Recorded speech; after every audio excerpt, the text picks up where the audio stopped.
सायकैः येनास्थापि च मध्वशास्त्रविषयस्तम्भो धरामण्डले तं सेवे जयतीर्थवीरमनिशं मध्वाख्यराजाधृतम्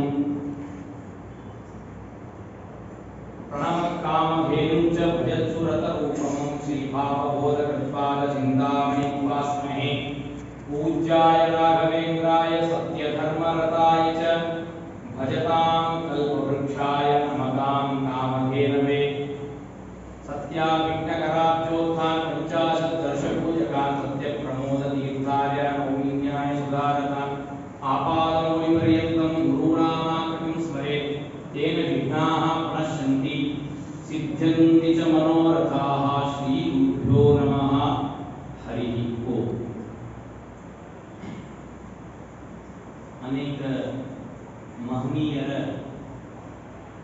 ಆರಾಧನೆಗಳು ಇವತ್ತಿನಿಂದ ಪ್ರಾರಂಭ ಆಗ್ತಾ ಹೋಗುವುದು. ಸತ್ಯಬೋಧ ತೀರ್ಥರು, ಸುಧೀಂದ್ರರು, ವಾದಿರಾಜ ತೀರ್ಥರು, ವ್ಯಾಸರಾಜ ತೀರ್ಥರು, ಹೀಗೆ ಅನೇಕ ಮಹನೀಯ ಯತಿಗಳ ಆರಾಧನೆಯ ಸಾಪ್ತಾಹಿಕ ಅಂತ ಹೇಳಬಹುದು. ಈ ಶುಭ ಸಂದರ್ಭದಲ್ಲಿ ಅನೇಕ ವಿಷಯಗಳನ್ನು ಒಳಗೊಂಡ ಒಂದು ಉಪನ್ಯಾಸ ಮಾಲೆ ಇಲ್ಲಿ ಆಯೋಜನೆಗೊಂಡಿದೆ. ಇದರಲ್ಲಿ ಒಂದು ವಿಷಯ ಬಹಳ ಒಂದು ಹೊಸದಾದ ವಿಷಯ ಅಂತ ಹೇಳಬಹುದು. ಸಣ್ಣ ಮಾತು, ಆದರೆ ದೊಡ್ಡ ಒಳಗಡೆಗೆ ಅರ್ಥ ಮಾತ್ರ ಸಮುದ್ರವಾಗಿ ಅಡಗಿದೆ.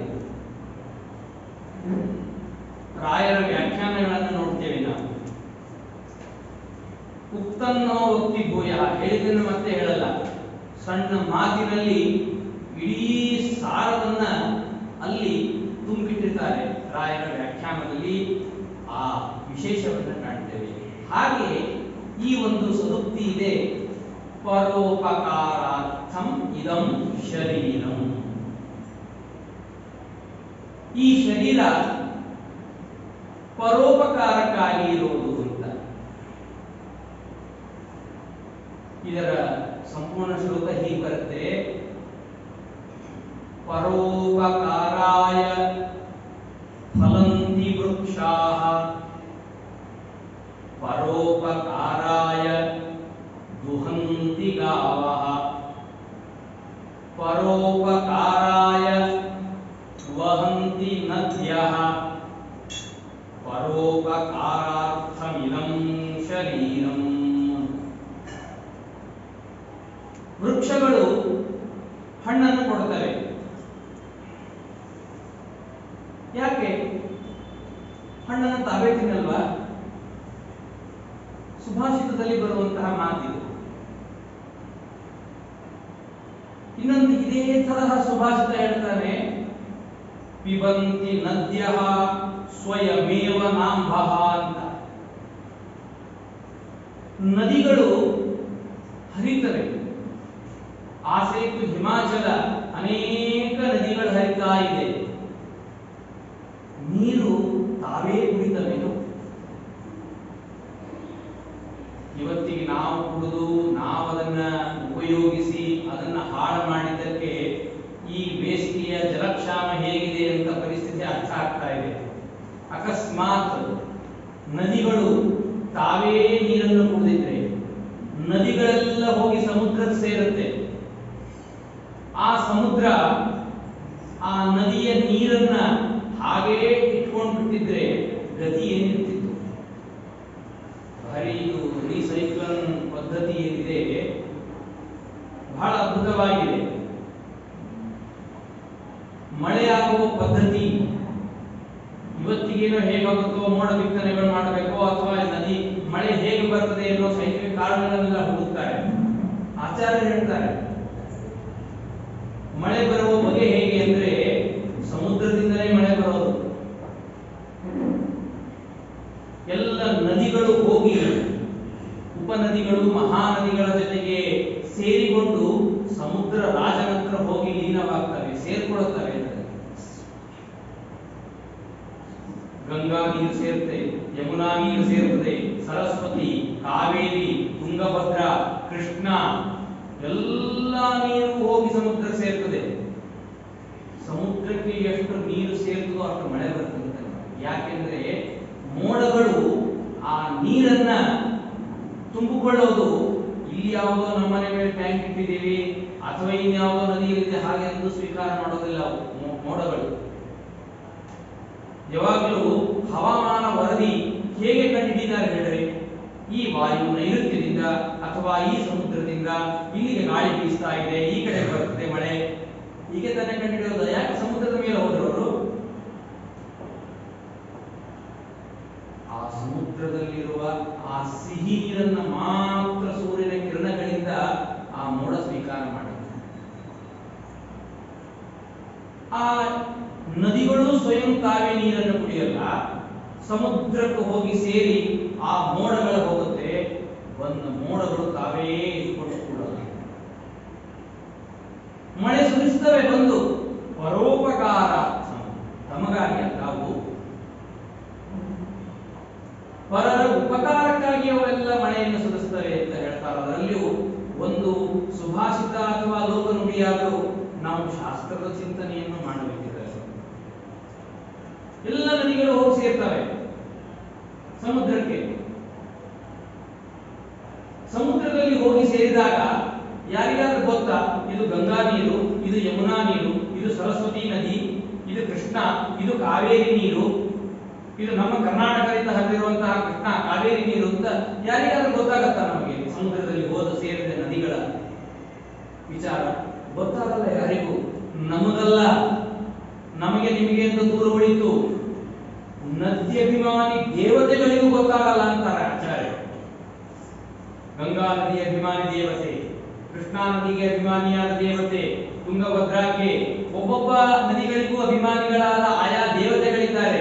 ಸಮುದ್ರದಲ್ಲಿ ಹೋದಾಗ ಇದು ನನ್ನಿಂದ ಅಭಿಮನ್ಯವಾದ ನೀರು, ಇದು ನನ್ನಿಂದ ಅಭಿಮನ್ಯವಾದ ನೀರು ಅಂತ ಅವರಿಗೂ ಗೊತ್ತಾಗಲ್ಲ ಅಂತೆ. ಅವರಿಗೂ ಗೊತ್ತಾಗಲ್ಲ ಅದು. ಆದರೆ ವಾಯುಸ್ತತ್ ಕೃತ್ವ ಅಂತ ಹೇಳ್ತಾರೆ ಆಚಾರ್ಯ.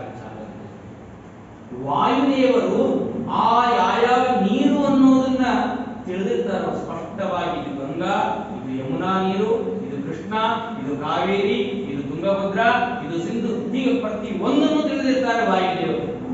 ಆಯಾ ನೀರನ್ನು ಸ್ವೀಕಾರ ಮಾಡಿ ಕೃಷ್ಣಾ ನೀರನ್ನ ಗಂಗಾದಲ್ಲಿ ಹಾಕೋದು, ಗಂಗಾ ನೀರನ್ನ ಕೃಷ್ಣಾದಲ್ಲಿ ಹಾಕೋದು ಇದ್ಯಾವುದೂ ಇಲ್ಲ. ಆಯಾ ಮೋಡಗಳು ಅಲ್ಲೇ ಹೋಗಬೇಕು, ಅಲ್ಲೇ ಮಳೆ ಸುರಿಬೇಕು. ಮೇಘೆ ಕೃತ್ವ ಪ್ರವರ್ಷತಿ ಅಂತಾರೆ ಆಚಾರ್ಯ. ಮೇಘದಲ್ಲಿ ಸ್ವಯಂ ವಾಯುದೇವರಿದ್ದು ಯಾವ್ಯಾವ ನದಿಯಿಂದ ನೀರು ಬಂದಿದೆಯೋ ಆ ಮೋಡದಲ್ಲಿ ಹೋಗಿ ಆ ಮೋಡ ಅಲ್ಲಿಗೆ ಹೋಗಬೇಕು, ಪರಿವರ್ತನೆ ಆಗೋಗಿಲ್ಲ. ಇದು ರೀಸೈಕಲ್ ಪದ್ಧತಿ ಹೇಗಿದೆ? ಕೈಗೆ ಸುತ್ತಾ ಇರ್ತದೆ. ಯಾರ್ಯಾರ್ದು ಮನೆಯಲ್ಲಿ ಸಣ್ಣ ಒಂದು ಶೈಲ್ಯ, ಗ್ಲೌಸ್ ಪೀಸು, ಹಣ ಕೊಟ್ಟಿರ್ತಾರೆ, ಬಂದಿದ್ದಾರೆ ಹಾಗೆ ಅಂತೇಳಿ. ಅವ್ರು ಇನ್ನೊಬ್ರು ಕೊಡ್ತಾರೆ, ಅವ್ರು ಇನ್ನೊಬ್ರ ಕಡೆ ಸುತ್ತಾ ಇರ್ತದೆ ಈ ಜಗತ್ತಿಗೆ ಎಲ್ಲ ಕಡೆ. ಹಾಗೆ ನೀರು ಅಲ್ಲಿ ಸುತ್ತೋದಿಲ್ಲ, ಅಲ್ಲಿಗೆ ಹೋಗುತ್ತೆ, ಬೇರೆ ಕಡೆ ಹೋಗೋದಲ್ಲ ಅದು. ಇದು ತತ್ವಚಿಂತನೆ ಮಾಡಬೇಕು. ಈ ಮೋಡಗಳು, ಈ ನದಿಗಳು ಸ್ವಯಂ ತಾವೇ ನೀರನ್ನು ಕುಡಿದಿದ್ರೆ ಗತಿ ಏನಾಗುತ್ತೆ? ಇಡೀ ವೃಕ್ಷಗಳು ಹೂವನ್ನೇ ಕೊಡಲಿಲ್ಲ, ಹಣ್ಣನ್ನೇ ಬಿಡಲಿಲ್ಲ, ತಿಂದ ಹಣ್ಣನ್ನು ತಾವೇ ರಾತ್ರಿ ಹೊತ್ತಲ್ಲಿ ತಿಂದರೆ ಗತಿ ಏನು? ಕಾರ್ಬನ್ ಎಷ್ಟು ಬಿಟ್ಟಿದೆ, ಎಷ್ಟಿದೆ? ನಮಗೆ ಗಾಳಿಯನ್ನ ಆಮ್ಲಜನಕವನ್ನ ಕೊಡದೇ ಇದ್ರೆ ಗತಿ ಏನು? ಅಲ್ಲಲ್ಲ ಒಂದೊಂದು ಕಡೆಗೆ ಹಾಕಿದ್ರು ಮರಗಳನ್ನ ಕಡಿತಾ ಹೋದರೆ ನೀವು ನಿಮ್ಮ ಬೆನ್ನ ಹಿಂದಿಗೆ ಒಂದೊಂದು ಆಕ್ಸಿಜನ್ ಸಿಲಿಂಡರ್ ಹಾಕೊಂಡು ಓಡಾಡೋ ಪರಿಸ್ಥಿತಿ ಬರ್ತದೆ ಅಂತ. ಪರೋಪಕಾರ ಎಲ್ಲ ಗಿಡಗಳು, ಮರಗಳು, ಪ್ರಕೃತಿಯ ಚಿಂತನೆ ಎಷ್ಟು ಪರೋಪಕಾರ ಅಡಗಿದೆ ನೋಡಿ. ಆಕಳು ಹಾಲನ್ನು ಕೊಡ್ತವೆ, ಏನು ಅದ್ಭುತವಾದ ಪ್ರಕ್ರಿಯೆ ಇದು. ತಿಂದಿರುವ ಹುಲ್ಲು ಹಾಲಾಗಿ ಪರಿವರ್ತನೆ ಆಗುತ್ತೆ. ಹಾಗೆ ಆಚಾರ್ಯರು ಅಂತಾರೆ ಇದನ್ನ ಸುಧಾದಲ್ಲಿ ಹೇಳುವಾಗ, ಬೆಳೆಸುವಾಗ, ಹಾಲಿನ ಒಂದು ಮಾಧುರ್ಯ ಎಂತದ್ದು ಮೊಸರಿನಲ್ಲಿ ಬರುವುದು ಹೇಗೆ, ತುಪ್ಪದಲ್ಲಿ, ಬೆಣ್ಣೆಯಲ್ಲಿ ಎಷ್ಟು ಪರಿವರ್ತನೆ ತಾರ್ಕಿಕರ ಮತವನ್ನು ಹೇಳ್ತಾರೆ. ಏನ್ ಹೇಳ್ತಾರೆ ಅಂದ್ರೆ ಪರಮಾಣುಗಳು ಆಟಂನಲ್ಲಿ ಒಂದು ತೇಜಸ್ಸು, ಅದನ್ನ ಪಾಕ ಅಂತ ಕರೀತಾರೆ ಸಂಸ್ಕೃತದಲ್ಲಿ. ಇವತ್ತಿಗೆ ಹೀಟ್ ಕ್ರಿಯೇಷನ್ ಅಂತ ಹೇಳ್ತಾರೆ. ಅದನ್ನ ಹಸಿರ ಮಾವಿನ ಹಣ್ಣನ್ನ ಗಟ್ಟಿಯಾಗಿರುವುದನ್ನ, ಹುಳಿ ಇರೋದನ್ನ ಹುಲ್ಲಲ್ಲಿ ಹಾಕಿರ್ತಾರೆ. 4 ದಿವಸ ಬಿಟ್ಟರೆ ಏನಾಗುತ್ತೆ ಹೇಳೋದ್ರಲ್ಲಿ ಕಲರ್, ಹಸಿರು ಕಲರ್ ಹಳದಿಯಾಗಿರ್ತದೆ, ಹುಳಿ ಹೋಗಿ ಸಿಹಿ ಆಗಿರ್ತದೆ, ಗಟ್ಟಿ ಇರೋದು ಹೋಗಿ ಮೆತ್ತಗಾಗಿರ್ತದೆ. ಹೇಗಾಯ್ತದೆ?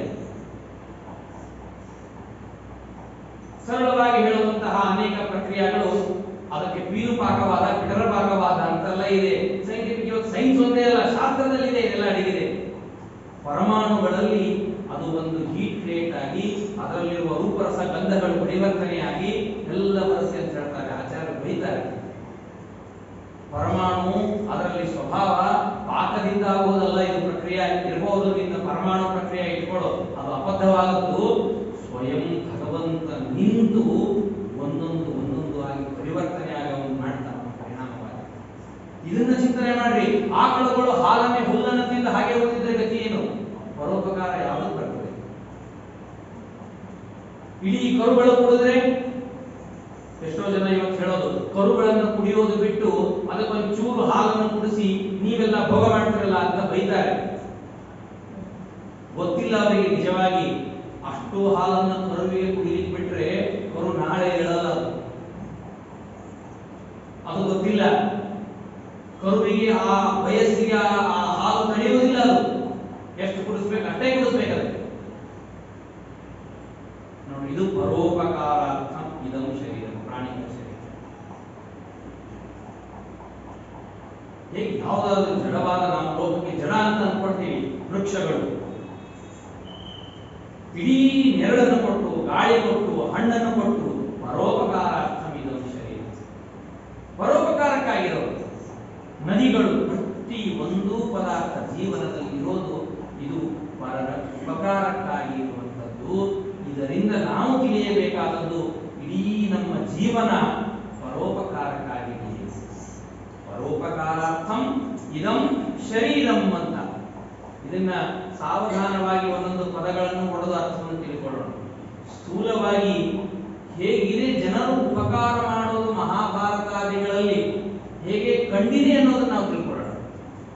ಪರ ಅಂದ್ರೇನು, ಉಪಕಾರ ಅಂದ್ರೇನು, ಅರ್ಥ ಅಂದ್ರೇನು, ಈ ಶರೀರ ಅಂದ್ರೇನು, ಎಲ್ಲ ತಿಳಿಬೇಕಾಗಿದೆ ನಾವು. ಒಂದೊಂದು ಶಾಸ್ತ್ರೀಯವಾಗಿ ಒಂದು ಸುಭಾಷಿತ ಮೇಲ್ನೋಟದ ಅರ್ಥವನ್ನು ತಿಳ್ಕೊಂಡು ಹೋಗೋಣ. ಮೊದಲಿಗೆ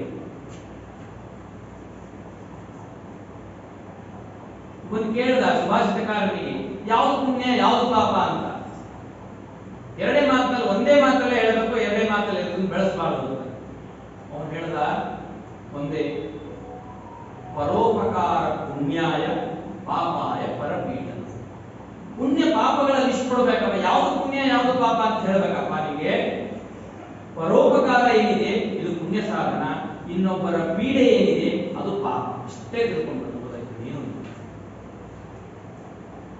ಪುಣ್ಯ ಪಾಪಗಳು. ನಾವು ಪ್ರದಕ್ಷಿಣೆ ಹಾಕ್ತೀವಿ ರಾಯರಿಗೆ, ಪಂಚಾಮೃತ ಅಭಿಷೇಕ ಮಾಡ್ತೀವಿ, ಇನ್ನೇನೋ ಉಪನ್ಯಾಸಗಳನ್ನ ಕೇಳ್ತೀವಿ, ಬ್ರಾಹ್ಮಣರಿಗೆ ನಮಸ್ಕಾರವನ್ನು ಮಾಡ್ತೀವಿ, ಎಲ್ಲ ಸರಿ.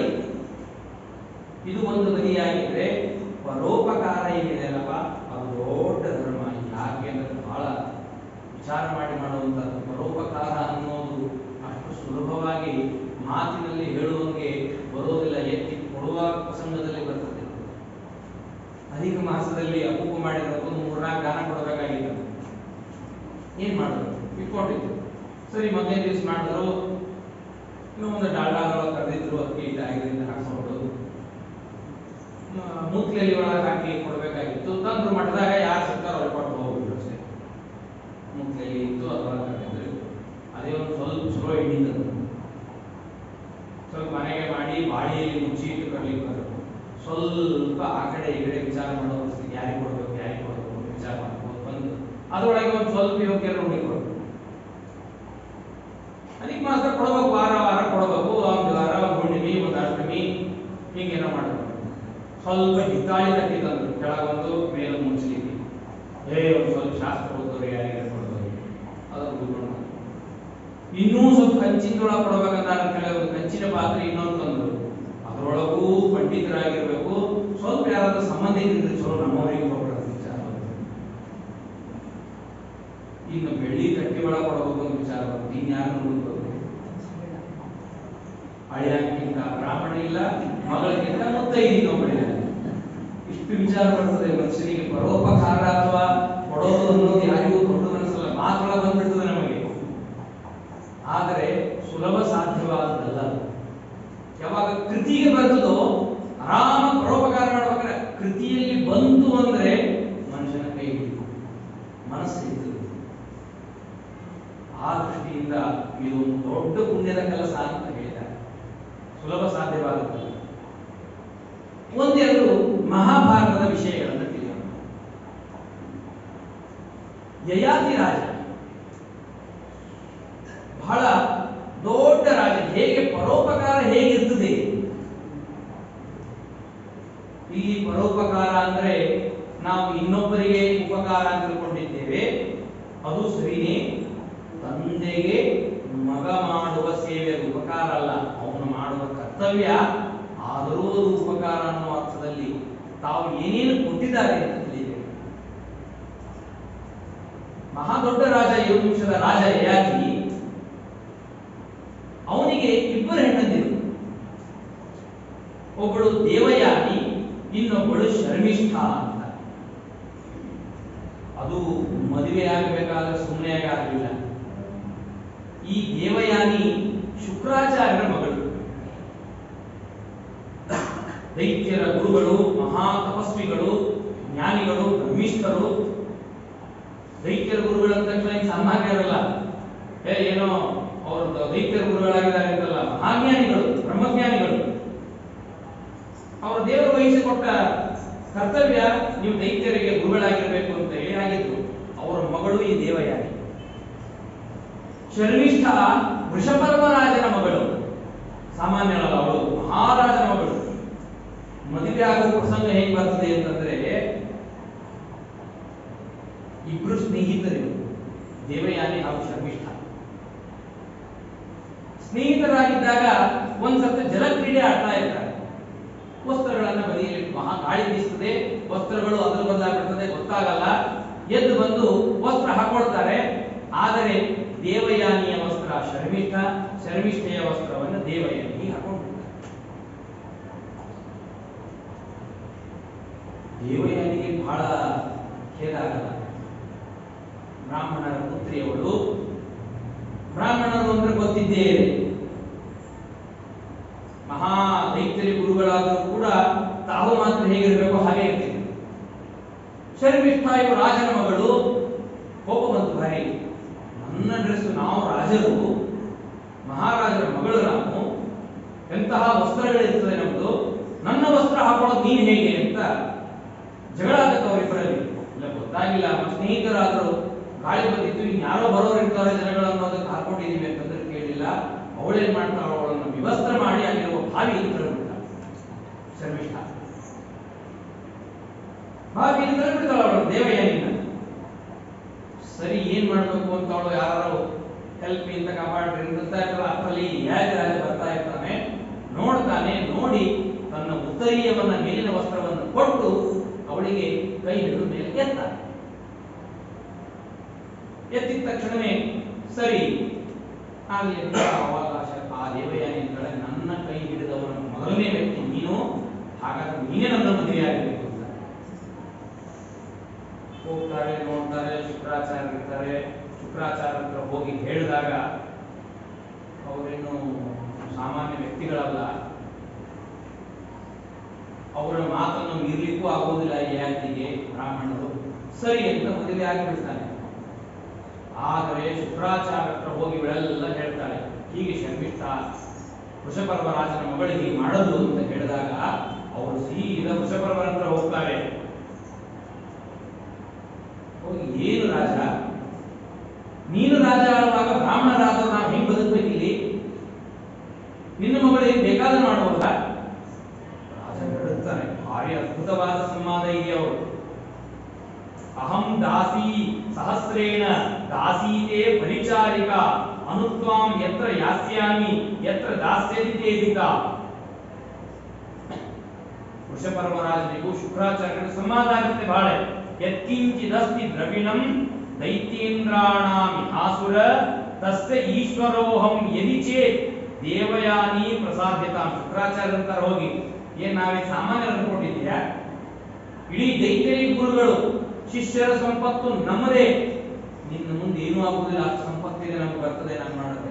ಬ್ರಾಹ್ಮಣ ನಾನು ಬೇಡ ಅಂತ ಬಿಟ್ಟಿದ್ದೀನಿ, ನಿನ್ನ ಮಗಳು ಏನ್ ಬೇಕಾದ್ರೂ ಅನ್ಬೋದ ಅಂತ ಹೇಳಿ ಅವರಿಬ್ಬರೆಲ್ಲ ಸಮಾಧಾನದಾಗ ಕ್ಷಮಾ ಮಾಡ್ರಿ ಅಂತ ಕೇಳ್ತಾನೆ ವೃಷಪರ್ವರಾಜ. ಕ್ಷಮಿಸ್ರಿ, ನನಗೆ ಕ್ಷಮಾ ಮಾಡ್ರಿ ಅಂತ. ಆಗ ಅವರು ತಾವು ಹೇಳ್ತಾರೆ, ಹಾಗಾದ್ರೆ ಏನು ಮಾಡಬೇಕು ಅಂದ್ರೆ ಈ ಶರ್ಮಿಷ್ಠೆ ಯಯಾತಿಗೆ ಮದುವೆ ಆಗಬೇಕು. ಹೇಗೆ ಕೇಳ್ತಾ ನೋಡ್ರವರ ಅವರಿದು, ಯಯಾತಿ ರಾಜನಿಗೆ ಮದುವೆ ಆಗಬೇಕು, ಆದರೆ ಗಂಡನ ಜೊತೆ ಇರೋಂಗಿಲ್ಲ, ನನ್ನ ಮಗಳನ್ನ ಮದುವೆ ಮಾಡಿ ಕೊಟ್ಟಿದ್ದೀನಿ ಆಲ್ರೆಡಿ ನಾನು, ಅವಳ ಸೇವಕಿಯಾಗಿರ್ಬೇಕು. ಇಷ್ಟು ಕರಾರ್ ಹಾಕಿಬಿಡ್ತಾರೆ ಶುಕ್ರಾಚಾರ್ಯ. ಸರಿ ಅಂತ ಒಪ್ಕೋತಾರೆ, ಏನು ದಾರಿ ಇಲ್ಲ ಬೇರೆ. ಹಾಗೆ ಆಗತ್ತೆ. ಎಷ್ಟೋ ವರ್ಷ ಹಾಗೆ ಇರ್ತಾನೆ. ಇವನಿಗೂ ಹೇಳಿರ್ತಾರೆ, ಖಬರ್ದಾರ ಎಚ್ಚರದಿಂದಿರ್ಬೇಕು ನೀನು ಅಂತೇಳಿ. ಎಷ್ಟೋ ವರ್ಷ ಇರ್ತದೆ, ಎಲ್ಲೋ ಹೋಗಬೇಕಾದ್ರೆ ಅವಳು ಕೆಲಸ ಮಾಡ್ತಾ ಇರ್ತಾಳೆ, ನೋಡ್ತಾಳೆ ಅದ್ಭುತವಾದ ರೂಪವನ್ನ. ಯಾರು ಏನು ಕೇಳಿದಾಗ ನೀವು ಹೆಂಡ್ತಿಗೆ ನಾನು ಅಂತ ಹೇಳ್ತಾಳೆ ಅವಳು ಶರ್ಮಿಷ್ಠ. ಹಾಗಾದಾಗ ಅಲ್ಲೇ ಸಂಘ ಆಗತ್ತೆ. ಹೇಳಬೇಡ ದೇವಯಾನಿಗೆ ಅಂತ ಹೇಳಿದಾಗ ಸಂಘಕ್ಕೆ 3 ಜನ ಮಕ್ಕಳು ಹುಡ್ತಾರೆ ಅವಳು. ಆಲ್ರೆಡಿ ಇವರಿಗೆ ದೇವಯಾನಿಗೆ 2 ಮಕ್ಕಳಾಗಿರ್ತಾರೆ. ಯದು ತುರ್ವಸು ಅಂತ ದೇವಯಾನಿಯಲ್ಲಿ, ಶರ್ಮಿಷ್ಠಾಯಲ್ಲಿ ದೃಹ್ಯ, ಅನು, ಪೂರು ಅಂತ 3 ಜನ ಮಕ್ಕಳಾಗ್ತಾರೆ. ಹೀಗಾದಾಗ ಒಂದ್ ದಿವಸ ಇವಳು ವಿಹಾರಕ್ಕಾಗಿ ದೇವಯಾನಿ ಬಂದಾಗ ಭೇಟಿ ಆಗ್ತದೆ, ಮಕ್ಕಳನ್ನು ನೋಡ್ತಾರೆ, ಭಾರಿ ತೇಜಸ್ವಿ ಇರ್ತದೆ, ಎಲ್ಲ ಯಯಾತಿ ಲಕ್ಷಣಗಳು ಕಾಣ್ತಾ ಇರ್ತದೆ. ವಿಹಾರು ಏನು ಅಂತೆಲ್ಲ ಕೇಳಿದಾಗ ಅವಳೆಲ್ಲವನ್ನು ಹೇಳ್ತಾರೆ. ಒಬ್ಬ ಬರ್ತೀವಿ ಬಹಳ ಶುಕ್ರಾಚಾರ್ಯ ಹತ್ರ ಹೋಗ್ತಾಳೆ ಸೀದಾ, ನಿಮ್ಮ ಅಳಿಯಂದ್ರು ನೋಡ್ರಿ ಈಗ ಮೋಸ ಮಾಡಿದ್ದಾರೆ ನನಗೆ, ನೀವು ಬೇಡ ಅಂತ ಹೇಳಿದ್ರಿ, ಅವಳ ಸಂಘವನ್ನು ಮಾಡೋದು, ಸಂಘವನ್ನು ಮಾಡಿದ್ದಾರೆ, ಹಾಗಾದ್ರೆ ಮೋಸ ಆಗಿದೆ ನನಗೆ ಹೇಳಿದ್ರು. ಅದಕ್ಕೆ ಅವಳು ಶುಕ್ರಾಚಾರ್ಯ ಹೇಳಿದ್ದೆ, ಹಾಗಾದ್ರೆ ನೀನು ಇದನ್ನ ಶಾಪ ಕೊಡ್ತೇನೆ ನಾನು ನಿನಗೆ ವೃದ್ಧಾಪ್ಯ ಬಂದಿದ್ದು ಶಾಪ ಕೊಡ್ತೇನೆ. ದೇವಯಾನಿ ಅಂತಾಳೆ, ಶಾಪ ಅವ್ರಿಗೆ ಕೊಡೋದು ಹೇಗಿದ್ರಿ, ವಯಸ್ಸು ಇನ್ನೂ ಇದೆ, ಈ ವಯಸ್ಸಿನಲ್ಲಿ ವೃದ್ಧಾಪ್ಯ ಬಂದ್ರೆ ನನ್ನ ಗತಿ ಏನು ಅಂತ ಕೇಳ್ತಾಳ. ಅವರು ಅಂತಾರೆ ಯಯಾತಿನು, ನನಗೆ ಶಾಪಕ್ಕಿಂತ ನಿಮ್ಮ ಮಗಳಿಗೆ ಹೇದಾಗತ್ತೆ, ಮಕ್ಕಳು ಸಣ್ಣವರು, ಈ ವೃದ್ಧಾಪ್ಯ ಈ ಇದನ್ನ ಇಟ್ಕೊಂಡು ನಾನು ಮೊದಲಿಗೆ ವೃದ್ಧಾಪ್ಯ ಕಷ್ಟ, ಅಂಥದ್ರಲ್ಲಿ ನಾನು ಹೇಗೆ ನಿಮ್ಮ ಮಗಳ ಜೊತೆಗೆ ಸಂಸಾರ ಮಾಡಲಿ ಅಂತ ಹೇಳಿದಾಗ ಅವರೊಂದು ಉಪಾಯವನ್ನು ಹೇಳ್ತಾರೆ. ನೋಡಪ್ಪ, ನಾನು ಈ ಶಾಪ ಕೊಟ್ಟಿರ್ಬೋದು, ಆದರೆ ನಿನಗೊಂದು ನಾನು ಉಪಾಯವನ್ನು ಹೇಳ್ತೇನೆ. ಯಾರಿಗಾದರೂ ನೀನು ನಿನ್ನ ವೃದ್ಧಾಪ್ಯವನ್ನು ಕೊಟ್ಟು ನೀನು ಯೌವನವನ್ನು ಪಡೆಯಬಹುದು. ಯಾಕೆ ಕೊಡಬೇಕು ಯೌವನ? ಪರೋಪಕಾರಾರ್ಥ ಇದಂ ಶರೀರಂ ಬಂತು. ಮನೆಗಿಂದು ಒಂದು ಪಾವು ಅಕ್ಕಿನೋ ಹಿಟ್ಟೋ ಅದು ಇದೋ ಕೊಡ್ರಿ ಅಂತಂದ್ರೆ ಅವಾಗ 10 ಸತೆ ಕೇಳ್ತಾರೆ, ಬಂದು 7 ಸತೆ ಮಾಡಿದ್ರು ಅನ್ನೋ ಪರಿಸ್ಥಿತಿ ಇರ್ತದೆ. ಮನೇಲಿ ಇಸ್ಕೊಂಡು ಹೋಗ್ಯಾರ, ಮತ್ತೆ ಇವತ್ತು ಬಂದ್ರು ಅಂತಿರ್ತಾರೆ. ಇನ್ನೇನೋ ಇರ್ತದೆ, ಕರಿಬೇವು ಕೊಡ್ರಿ ಅಂತಂದ್ರೆ ಇರೋದಕ್ಕೂ ಇರ್ತೀವಿ ಅಂತ ಕಡ್ಡಿ ತೆಗೆದುಕೊಡುವಂತ ಪ್ರಸಕ್ತಿ ಇದೆ. ಇಡೀ ಜೀವನದ ಆಯುಷ್ಯವನ್ನ ಯೌವನವನ್ನು ಕೊಡಬೇಕು, ಏನ್ ಸಾಧ್ಯ ಹೇಳಿ? ಮಹಾರಾಜ ವೃದ್ಧಾಪ್ಯದಲ್ಲಿದ್ದಾನೆ, ಅರಾಜಕತೆ ಆಗಬಾರದು ದೇಶ ಹಿರಿಯ ರಾಜನಿರುವಾಗ, ಸಮರ್ಥನಾಗಿರುವಾಗ ಆ ದೇಶ ನಡಿಬೇಕು. ಇಲ್ಲ ಅಂದ್ರೆ ಅನೇಕರು ಆಕ್ರಮಣ ಮಾಡಿ ಏನ್ ಬೇಕಾದ್ರೂ ಮಾಡಬಹುದು. ಸರಿ, ಏನ್ ಮಾಡೋದು? ತಾನೇ ರಾಜ ವಿಚಾರ ಮಾಡ್ತಾನೆ, ಬೇರೆಯವ್ರನ್ನ ಯಾಕೆ ಕೇಳಬೇಕು, ನನ್ನ ಮಕ್ಕಳು 5 ಜನ ಇದ್ದಾರೆ, ಒಬ್ಬರಲ್ಲ ಇಬ್ಬರಲ್ಲ, ಮಕ್ಕಳಿಗೆ ಕೇಳೋಣ ಯಾರಾದ್ರೂ ಕೊಡಬಹುದಲ್ಲ ಅಂತ ಯದುನ ಹತ್ರ ಬರ್ತಾನೆ. ತ್ವಮ್ಯದೋ ಪ್ರತಿಪದ್ಯಸ್ವ ಪಾಪ್ಮಾನಂ ಜರಯಾ ಸಹ ಯೌವನೇನ ತ್ವದೀಯೇನ ಚರೇಯಂ ವಿಷಯಾನಹಂ. ಹೇ ರಾಜ, ಹೇ ಯದು, ನಾನು ನಿನಗೆ ರಾಜ್ಯವನ್ನು ಕೊಡ್ತೀನಪ್ಪ, ನಿನ್ನ ಯೌವನವನ್ನು ಕೊಡು. ನಾನು ಈ ಶಾಪದಿಂದ ಬಂದಿರೋ ವೃದ್ಧಾಪ್ಯ ನಿನಗೆ ಕೊಡ್ತೇನೆ, ನೀನು ತಗೋ. 1 ವರ್ಷ 1000 ವರ್ಷ ನಾನು ನಿನ್ನ ಯೌವನದಿಂದ ನಾನು ವ್ಯವಹಾರವನ್ನು ಮಾಡ್ತೇನೆ, ಅಷ್ಟು ಇಷ್ಟು ಅಲ್ಲ, ಈಗ ಲೆಕ್ಕ ಹಾಕ್ತಾನೆ, 1000 ವರ್ಷ ನಾನು ಆಗಿರ್ತೇನೆ, ಅನಂತರ ನಾನು ನಿನಗೆ ಆ ಯೌವನವನ್ನು ಕೊಡ್ತೇನೆ. ತಂದೆಗೆ ಸಾಮರ್ಥ್ಯ ಇರ್ತದೆ. ಭೀಷ್ಮಾಚಾರ್ಯರ ಕಥೆಯಲ್ಲಿ ಕೇಳ್ತೀರಿ ನೀವು, ಅವರು ತಾವು ಮದುವೆಯಾಗಬೇಕು ಅಂದ್ರೆ ಅರ್ಧ ರಾಜ್ಯವನ್ನು ನನ್ನ ಮಗಳಲ್ಲಿ ಹುಟ್ಟುವಂತಹ ಇವನಿಗೆ ಕೊಡೋದಾದ್ರೆ ಮಾತ್ರ ನಾನು ಮಗಳನ್ನು ಕೊಡ್ತೇನೆ ಅಂತ ಮತ್ಸರಾಜ ಕರಾರ ಹಾಕ್ತಾನೆ. ಒಪ್ಪೋದಿಲ್ಲ, ಸಣ್ಣ ಮಾರಿ ಮಾಡಿ ಬರ್ತಾನೆ. ಆದರೆ ಭೀಷ್ಮಾಚಾರ್ಯರು ಪರೋಪಕಾರಾರ್ಥಮಿದಂ ರಾಜ್ಯವನ್ನೇ ತ್ಯಾಗ ಮಾಡ್ತಾರೆ. ತಂದೆಗಾಗಿ ಇರಬೇಕಾದದ್ದು. ನಾನೇನ್ ಮಾಡಲಿ, ನನಗೆ ಸರ್ವಥಾ ರಾಜ ಬೇಡ, ವೇತೂರ್ಧ್ವರೇತ ಸತತಂ ಭವಾನಿ ಅಂತ ಕೈ ಎತ್ತಿ ದೇವ ಹುತ್ತೇತ್ರ ಪ್ರತಿಜ್ಞೆಯನ್ನು ಮಾಡ್ತಾನೆ. ನಾನು ಎಂದೆಂದೆಂದಿಗೂ ಮದುವೆನೇ ಆಗುವುದಿಲ್ಲ. ನಾನು ರಾಜ್ಯ ಆಳದೆ ಇದ್ರೇನು, ಮುಂದೆ ನನ್ನ ಮಕ್ಕಳಿಗೆ ರಾಜ್ಯ ಬರಬಹುದು ಅನ್ನೋ ನಿಮ್ಗೆ ಏನಾದ್ರೂ ಆಕ್ಷೇಪ ಇರಬಹುದು. ನಾನು ಸರ್ವಥಾ ಆಗುವುದಿಲ್ಲ, ಇರ್ತೇನೆ ಅಂತ ಹೇಳಿ ನಮ್ಮ ತಂದೆಗೆ ಮದುವೆಯನ್ನು ಮಾಡ್ತಾನೆ. ಪರೋಪಕಾರಾರ್ಥ ಇದು ತ್ಯಾಗ. ರಾಜ್ಯ ನಡೀಬೇಕು, ತಂದೆ ಅಪೇಕ್ಷೆ ಪಟ್ಟಿದ್ದಾನೆ. ಪರ ಬೇರೆ, ಪರ ಅಂದ್ರೆ ಉತ್ತಮನಾದವನು. ಉತ್ತಮ ಯಾರು? ತಂದೆ. ತಂದೆಗೆ ತನ್ನ ರಾಜ್ಯವನ್ನು ತ್ಯಾಗ ಮಾಡಿ ರಕ್ಷಣಕ್ಕಾಗಿ ನಿಂತ ಭೀಷ್ಮಾಚಾರ್ಯ. ಪರೋಪಕಾರಾರ್ಥ ಇದಂ ಶರೀರ, ಶರೀರವನ್ನ ಇಡೀ ಬ್ರಹ್ಮಚರ್ಯದಿಂದ ಇಟ್ಕೊಂಡ ಶರೀರ. ಎದು ಹೋಗಿ ಕೇಳಿದಾಗ ಎದು ಅಂತಾನೆ, ಸಿತಃ ಮಶ್ರು ಶಿರೋ ದೀನೋ ಜರಯ ಶಿಥಿಲೀಕೃತ, ಬಿಳಿ ಕೂದಲಾಗಿದೆ, ಗೋಣ ಒಳಗಾಡ್ತಾ ಇದೆ, ಒಲಿ ಚರ್ಮಗಳೆಲ್ಲ ತೊದಲು ಸುಕ್ಕು ಹಿಡಿಯೋದಂತಾರಲ್ಲ ಅದೆಲ್ಲ ಆಗಿದೆ. ಇಂಥದ್ದು ನಾನೇನ್ ತಗೊಳ್ಳಿ ಅಪ್ಪ, ನನಗೆ ಕೊಡೋಲ್ಲ, ಬೇಡ ಅಂತ ನಾನೇನ್ ಕೊಡ್ಲಿ, ಕೊಡೋದಿಲ್ಲ ಅಂತ ಅವನು ಇದು. ಅದಕ್ಕೆ ಅವನು ನೀನು ಇಂಥದ್ದೆಲ್ಲ ಮಾಡಿದ್ಯಾ ಅಂತೇಳಿ ಅವನಿಗೆ ರಾಜ್ಯ ಕೊಡೋದಿಲ್ಲ. ಯಾವುದೋ ದೇಶದ ತುರ್ವಸುನ ಹತ್ರ ಬಂದು ಕೇಳ್ತಾನೆ, ನೀನು ಕೊಡಪ್ಪ ಅಂತೇಳಿ. ನಕಾಮಯೇ ಜರಂ ತಾತ ಕಾಮ ಭೋಗ ವಿನಾಶಿನಿ, ನನಗ್ಯಾಕೆ ಮೂಕು ಬೇಕಿಷ್ಟು ಬೇಗ, ಎಲ್ಲ ಭೋಗಗಳನ್ನು ನಾಶ ಮಾಡುವಂಥದ್ದು ಬೇಡ ಅಂತ ಅವನು ಬಿಡ್ತಾನೆ. ತುರ್ವಸು ದೃಕ್ಷ್ಯನ ಹತ್ರ ಬರ್ತಾನೆ. ದೃಕ್ಷ್ಯನೂ ಕೇಳೋದಿಲ್ಲ, ಕೊಡೋದಿಲ್ಲ ಅವನು ರಾಜ್ಯ. ನಾನು ಬೇಡ, ನಿನ್ನ ಮುಪ್ಪನ್ನು ತಗೊಂಡು ನಾನೇನ್ ಮಾಡ್ಲಿ, ಬೇಕಾಗಿಲ್ಲ. ಜೀರ್ಣ ಶಿಶುವದ ಆದತ್ತೆ, ಮಗು ತಿನ್ನಂಗೆ ತಿನ್ನಬೇಕು ಊಟ, ಬಾಯಾಗ ಹಲ್ಲಿರೋದಿಲ್ಲ, ಜೀರ್ಣ ಆಗೋದಿಲ್ಲ ತಿಂದಿದ್ದು. ಹಗಲೊತ್ತು ಊಟ ರಾತ್ರಿ ಹೊತ್ತು ಬೇಡ ಅನ್ನೋ ಪರಿಸ್ಥಿತಿ ಇರ್ತದೆ. ಇಂಥದ್ದನ್ನು ನಾನೇ ಯಾಕೆ ತಗೊಳ್ಳಿ, ಬೇಡ ಅಂತ ದೃಕ್ಷ್ಯನ ದೂರ ಸರಿಸ್ತಾನೆ. ಅನುವಿನ ಹತ್ರ ಬರ್ತಾನೆ, ಅವನು ಕೊಡೋದಿಲ್ಲ. ಕೊನೆಗೆ ಪುರುನ ಹತ್ರ ಬರ್ತಾನೆ. ಪುರುನ ಹತ್ರ ಬಂದು ಕೇಳಿದಾಗ ಅವಶ್ಯ ಆಗಲಿ ಅಂತ ಇಡೀ ತನ್ನ ಯೌವನವನ್ನು ತಂದೆಗಾಗಿ ಇರ್ತಾನೆ. ಪರೋಪಕಾರ ಹಾಗೆ ತಂದೆ ಇರ್ತಾನೆ. 1000 ವರ್ಷ ಅವನು ಭೋಗ ಮಾಡಿ ಪುನಃ ಅವನಿಗೆ ವರವನ್ನು ಕೊಟ್ಟು ಆ ಯೌವನವನ್ನು ಕೊಟ್ಟು ಇಡೀ ರಾಜ್ಯವನ್ನು ಕೊಡ್ತಾನೆ. ಆಮೇಲೆ ವಿರಕ್ತನಾಗಿ ಯಾಕೆ ತೆರಳ್ತಾನೆ. ಇದು ನೋಡಿ ಮಹಾಭಾರತದಲ್ಲಿ ಬರುವಂತಹ ಪರೋಪಕಾರಾರ್ಥ. ಶಿಬಿ ಚಕ್ರವರ್ತಿ ಮಹಾರಾಜ, ಮಹಾದಾನಿ ಅಂತ ಪ್ರಸಿದ್ಧ. ಅವನು ವನಪರ್ವದಲ್ಲಿ ಬರುವಂತಹ ಕಥೆ. ಅವನನ್ನ ಪರೀಕ್ಷೆ ಮಾಡಬೇಕು ಅಂತ ಅಗ್ನಿ ಹಾಗೂ ಇಂದ್ರ ಇಬ್ರು, ಒಬ್ಬನು ಕಪೋತ, ಇನ್ನೊಬ್ಬನು ಶೇನ ರೂಪವನ್ನು ಕಾಡ್ತಾರೆ. ಕಪೋತ ಅಂದ್ರೆ ಪಾರಿವಾಳ, ಶೇನ ಅಂದ್ರೆ ಗಿಡಗ. ದೇವಾನಾಂ ಕಥಾ ಸಂಜಾತ ಮಹೀತಳಂಕತ್ವ, ಎಲ್ಲ ದೇವತೆಗಳು ಬಂದು ಇದು ಚರ್ಚೆ ಮಾಡ್ತಿರ್ತಾರಂತೆ. ಎಂತವನು ಶಿಬಿ ನೋಡಬೇಕು ಅಂತ ಹೇಳಿ. ಅಗ್ನಿ ಕಪೋತ ರೂಪೇಣ ತಮಭ್ಯದಾವತ್ ಈಶಮಿಂದ್ರ ಶೇನ ರೂಪೇಣ. ತಾನು ಅಗ್ನಿ ಏನ್ ಮಾಡ್ತಾನೆ, ಕಪೋತ ರೂಪವನ್ನು ತಾಳ್ತಾನೆ, ಪಾರಿವಾಳ ರೂಪವನ್ನ. ಇಂದ್ರ ತಾನು ಗಿಡಗದ ರೂಪವನ್ನು ತಾಳ್ತಾನೆ. ತಾಳಿ ಬೆನ್ನತ್ತಿ ಬರ್ತಾನೆ, ಓಡಿ ಓಡಿ ಓಡಿ ಬಂದು ಆ ಪಾರಿವಾಳ ರಕ್ಷಣೆ ಮಾಡಬೇಕು ಅಂತ ಹೇಳಿ ಬಂದು ಸೀದಾ ಶಿಬಿಯ ತೊಡೆ ಮೇಲೆ ಬಂದು ಕೂತು ಬಿಡ್ತಾನೆ.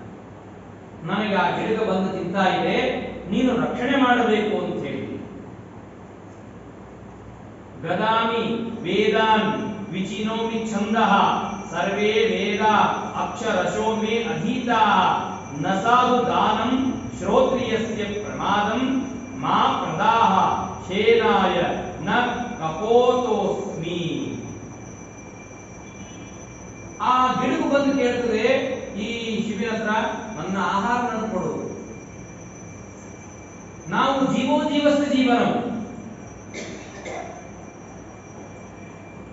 ನಾನು ವೇದಗಳನ್ನು ಹೇಳ್ತೇನೆ, ಶಾಸ್ತ್ರಗಳೆಲ್ಲ ಹೇಳ್ತೇನೆ, ಆದ್ರೆ ನನಗೆ ಆಹಾರ ಕಪೋತನೆ, ನನಗೆ ಬೇಕು, ನೀನು ಕೊಡು ಅಂತ ಹೇಳಿದಾಗ ಆ ಗಿಡದ ಕಪೋತ ಅಂತದೆ, ರಾಜ ರಕ್ಷಕನಾಗಿ ನಾನು ನಿನ್ನ ಹತ್ರ ಬಂದಿದ್ದೀನಿ, ನನಗೆ ನೀನು ಕೊಡು ಅಂದ್ರೆ ಏನು ಕೊಡ್ತೀಯಾ? ನೀನು ನನ್ನನ್ನು ಬಿಟ್ಬಿಡ್ತೀಯಾ? ಬೇಡ. ಅದಕ್ಕಂತಾನೆ ಹಾಗಾದ್ರೆ ಈ ಕಪೋತವನ್ನು ಕೊಡಲ್ಲ ಅಂದ್ರೆ ನನಗೆ ಇದಕ್ಕೆ ಪ್ರತಿನಿಧಿಯಾಗಿ ಏನು ಕೊಡ್ತೀವಿ? ಕೊಡು. ಇದರ ಸಮಾನವಾದದ್ದು. ಪರ್ಯಾಯೇಣ ವಸತಿರ್ವಾ ಭವೇಶು ಸರ್ಗೇ ಜಾತಃ ಪೂರ್ವಮಸ್ಮಾಕಮತ್ರಾಂ ತ್ವಂ ಆನದಾನೋ ಅಥ ಕಪೋತ ಮೇನಂ ಮಾತ್ವಂ ರಾಜನ್ ವಿಘ್ನಕರ್ತಾ ಭವೇತಾ. ಹೌದಪ್ಪ ರಾಜ, ನೀನೇನೋ ರಕ್ಷಕ, ಆದ್ರೆ ನನ್ನ ಆಹಾರವನ್ನು ಕಸ್ಕೊಂಡಂಗಾಗತ್ತಲ್ಲ, ನೀನು ನನ್ನ ಆಹಾರವನ್ನು ಕಸ್ಕೊಳ್ತೀನಿ ನೀನು. ಅದಕ್ಕಾಗಿ ನನ್ನ ಆಹಾರಕ್ಕೆ ನೀನು ತೊಂದರೆ ಏನು ಕೊಡಬೇಡ. ರಾಜ, ಪರರಿಗೆ ಉಪಕಾರಕ್ಕಾಗಿ ನಿಂತವು ನೀನು, ಅಂದಮೇಲೆ ನನ್ನ ಆಹಾರವನ್ನು ಬಿಟ್ಬಿಡು. ಸಂಕಟಕ್ಕೆ ಬಿಡ್ತಾನೆ ಶಿವಿ. ಏನ್ ಮಾಡಬೇಕು? ರಕ್ಷಣೆ ಮಾಡದೇ ಇದ್ರೆ ರಾಜಧರ್ಮ ಹೊರಟೋಗುತ್ತೆ, ರಕ್ಷಣೆ ಮಾಡಿದ್ರೆ ಗಿಡದ ಆಹಾರ ಹೋಗುತ್ತೆ. ಏನ್ ಮಾಡಬೇಕು? ನಾಸ್ಯ ವರ್ಷಂ ವರ್ಷದಿ ವರ್ಷ ಕಾಲ. ಅದಕ್ಕೆ ಅಂತಾನೆ, ಸರಿಯಪ್ಪ ನೀನೇನ್ ಬಾಳ್ ತಗೊಳ್ಬೇಡ, ಈ ಕಪೋತ ಎಷ್ಟು ತೂಗುತ್ತೋ ಅಷ್ಟು ಮಾಂಸವನ್ನು ನಾನು ಕೊಡ್ತೇನೆ ಅಂತ. ಸರಿ ಆಯ್ತು, ಆಗ್ಲಿ ಅಂತ ಒಪ್ಕೋತಾನ ಅವನು. ತಕ್ಕಡಿ ಇಡ್ತಾನೆ, ನನಗಂತಾನೆ, ನನಗೆ ಬೇರೆ ಇರಲ್ಲ, ಆ ಕಪೋತ ತೂಗೊಟ್ಟೆ ಕೊಡ, ನನಗೇನು ಜಾಸ್ತಿ ಬೇಡ ಅಂತ ಒಂದ್ ತಕ್ಕಡಿಯಲ್ಲಿ ಕಪೋತವನ್ನು ಇಡ್ತಾನೆ, ಬೇರೆ ಯಾವುದೋ ಮಾಂಸವನ್ನು ಹಾಕ್ತಾನೆ. ನೋಡ್ತಾನೆ, ತಕ್ಕಡಿ ತೂಗಬೇಕಲ್ವಾ, ಈಕ್ವಲ್ ಆಗಿ ಬರಬೇಕು, ಹಾಗಾದ್ರೆ ಕೆಳಗೆ ಹೋಗ್ಬೇಕು, ಕಪೋತ ಮೇಲೆ ಹೋಗ್ಬೇಕು. ತಕ್ಕಡಿಯಲ್ಲಿ ಇಟ್ಟಾರೆ, ಎಷ್ಟು ಹಾಕಿದ್ರು ಹೋಗ್ತಾನೆ ಇಲ್ಲ. ಅದು ಸುಗಂಧ ಆಗ್ತದ, ಇದು ಸುಗಂಧ ಆಗ್ತದ, ಏನಾದ್ರೂ ಸಾಲಿಲ್ಲ. ತನ್ನ ತೊಡೆಯ ಮಾಂಸವನ್ನು ಕಿತ್ತಿ ಹಾಕ್ತಾನೆ. ಪರೋಪಕಾರ ಶರೀರ ತುಂಬುವುದೇ ಇಲ್ಲ, ಸ್ವಯಂ ತಾನೇ ಬಂದು ಕೂತು ಬಿಡ್ತಾನೆ ಕಡೆ. ತಿನ್ನು ಬಿಡಪ್ಪ, ಅದನ್ನು ರಕ್ಷಣೆ ಮಾಡು, ನಿನ್ನ ಆಹಾರ ಆಯ್ತು. ಪರೋಪಕಾರಾರ್ಥವಿದಂ ಶರೀರ, ನಿನ್ನ ಹೊಟ್ಟೆಗೆ ಉಪವಾಸ ಕೊಡಬಾರ್ದು, ಆ ಕಪೋತದ ರಕ್ಷಣೆ ಆಗಬೇಕು ಅಂತ ಶಿವಿ ಬಂದು ಕೂಗ್ತಾನೆ. ನೋಡಿ, ಇದು ಪರೋಪಕಾರ. ರಾಜನ ಧರ್ಮ ಇದು, ರಕ್ಷಣೆ ಮಾಡಬೇಕಾದದ್ದು. ಸುಮ್ಮನೆ ಬಿಟ್ಟು ಕಳಿಸುವ ಹಾಗಿಲ್ಲ, ರಕ್ಷಣೆ ಮಾಡಲೇಬೇಕು. ಹೇಗೆ ರಕ್ಷಣೆ ಮಾಡಬೇಕು? ಅದಕ್ಕೆ ಆಹಾರವನ್ನು ಕೊಡಬೇಕು. ಅದಕ್ಕಾಗಿ ತನ್ನನ್ನೇ ತಾನು ಅರ್ಪಣೆ ಮಾಡಿದಾಗ ಇಬ್ಬರು ತಾವು ನಿಜವಾದ ರೂಪವನ್ನು ತಾಳಿ ರಾಜನಿಗೆ ಅನುಗ್ರಹ ಮಾಡ್ತಾರೆ. ರಾಜ, ಇದು ಒಂದು ನಿದರ್ಶನ, ನಿನ್ನ ಉಪಕಾರ ಹೇಗಿದೆ ಅಂತ ಜಗತ್ತಿಗೆ ತೋರಿಸಲಿಕ್ಕೆ ನಾನು ಹೇಳಿದಷ್ಟೇ ಹೊರತು ನಾನು ನಿನ್ನ ಮಾಂಸವನ್ನು ತಗೊಳ್ಬೇಕಂತ ಬಂದಿಲ್ಲ ಅಂತ ಹೇಳಿ ಅನುಗ್ರಹವನ್ನು ಮಾಡ್ತಾರೆ. ಇದು ನಿಜವಾದ ಪರೋಪಕಾರ ಅಂತ ಹೇಳ್ತಾರೆ. ಪರೋಪಕಾರಾರ್ಥಂ ಇದಂ ಶರೀರಂ ಅಂತ ಹೇಳ್ತಾರೆ. ಈ ಶಾಸ್ತ್ರದಲ್ಲಿ ನೋಡ್ಕೊಂಡು ಹೋದರೆ ವೃತ್ರಾಸುರನ ಆಟ ಬಹಳ ಆಗಿತ್ತು. ಇಂದ್ರ ಸಂಹಾರ ಮಾಡಬೇಕಾಗಿತ್ತು, ಅವನು ಅವಧ್ಯನಾಗಿದ್ದ. ಏನ್ ಮಾಡಬೇಕು ಅಂದ್ರೆ ಇದಕ್ಕೆ ವಜ್ರವಾಗಿ ಮಂತ್ರದ ಜಪವನ್ನ ಮಾಡಿ ಮಾಡಿ ಭಾರೀ ಸಿದ್ಧಿಯನ್ನು ಪಡೆದಿದ್ದಾರೆ. ಅವರ ಅಸ್ಥಿಯಿಂದಲೇನೆ, ಅವರ ಎಲುಬಿನಿಂದಲೇನೆ ಈ ವಜ್ರಾಯುಧದ ನಿರ್ಮಾಣ ಆಗಬೇಕು. ಅದರಿಂದಲೇನೆ ವೃತ್ರಾಸುರನ ಸಂಹಾರ ಆಗಬೇಕು.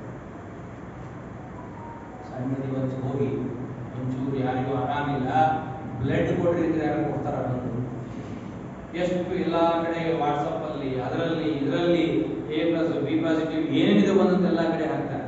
ಅಷ್ಟು 100 ಕೋಟಿ ಜನ ನಮ್ಮ ದೇಶದಲ್ಲಿ ಇದ್ರು ಕೂಡ, ಅಕ್ಕಪಕ್ಕದಲ್ಲಿರೋರು ಗೊತ್ತಿದ್ರು ಕೂಡ ಯಾರು ನೀರನ್ನ ಕೊಡಲಿಲ್ಲ.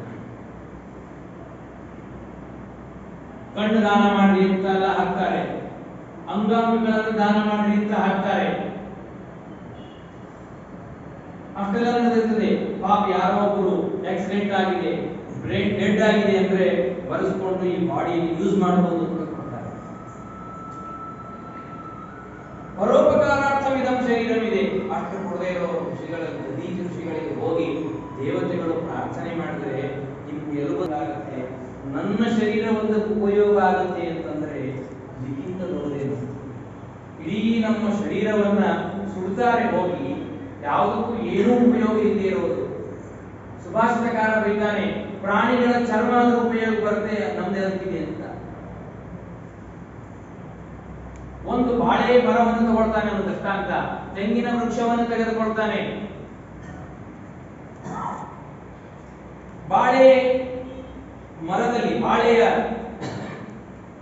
ಎಲ್ಲದಕ್ಕೂ ಉಪಯೋಗ, ಹಣ್ಣು, ಎಲೆ, ಅದರ ತೊಗಟೆಯಿಂದ ಎಲ್ಲವನ್ನು ಮಾಡ್ತಾರೆ, ಒಳಗಿನ ಕಾಂಡ ಉಪಯೋಗ ಇದೆ, ಎಷ್ಟು ಉಪಯೋಗ ಇದೆ, ಎಲ್ಲವೂ ಉಪಯೋಗ ಇದೆ, ಗಿಡಗಳಲ್ಲೊಂದು ಭಾಗ ಇದೆ, ಜೀವನ ಶರೀರದ ಉಪಯೋಗ ಯಾವುದಿದೆ, ಪರೋಪಕಾರಾರ್ಥಮಿದಂ ಶರೀರಂ ಹೆಂಗಾಗುತ್ತೆ. ಭಾರಿ ಸಂತೋಷ ಪಡ್ತಾರೆ ದಧೀಚಿ ಋಷಿಗಳು, ಇಂತಹ ಶರೀರವನ್ನು ಸುಡುವಂತಹ ಶರೀರವನ್ನು ನಮಗೂ ಆಗುತ್ತೆ ಅಂತಂದ್ರೆ ಇದಕ್ಕಿಂತ ಏನು ಅಂತೇಳಿ ತಮ್ಮ ಯೋಗ ಸಮಾಧಿಯಿಂದ ನಾವು ಪ್ರಾಣತ್ಯಾಗವನ್ನು ಮಾಡಿ ಇಡೀ ನಮ್ಮ ಶರೀರವನ್ನು ದಾನ ಮಾಡಬೇಕು. ಅದರಿಂದ ಆ ಅಸ್ಥಿಗಳಿಂದ ವಜ್ರಾಯುಧವನ್ನು ನಿರ್ಮಾಣ ಮಾಡಿ ವೃತ್ರನ ಸಂಹಾರ ಮಾಡ್ತಾರೆ. ಇದು ನಿಜವಾದ ಪರೋಪಕಾರ ಸಂವಿಧಂ ಶರೀರ.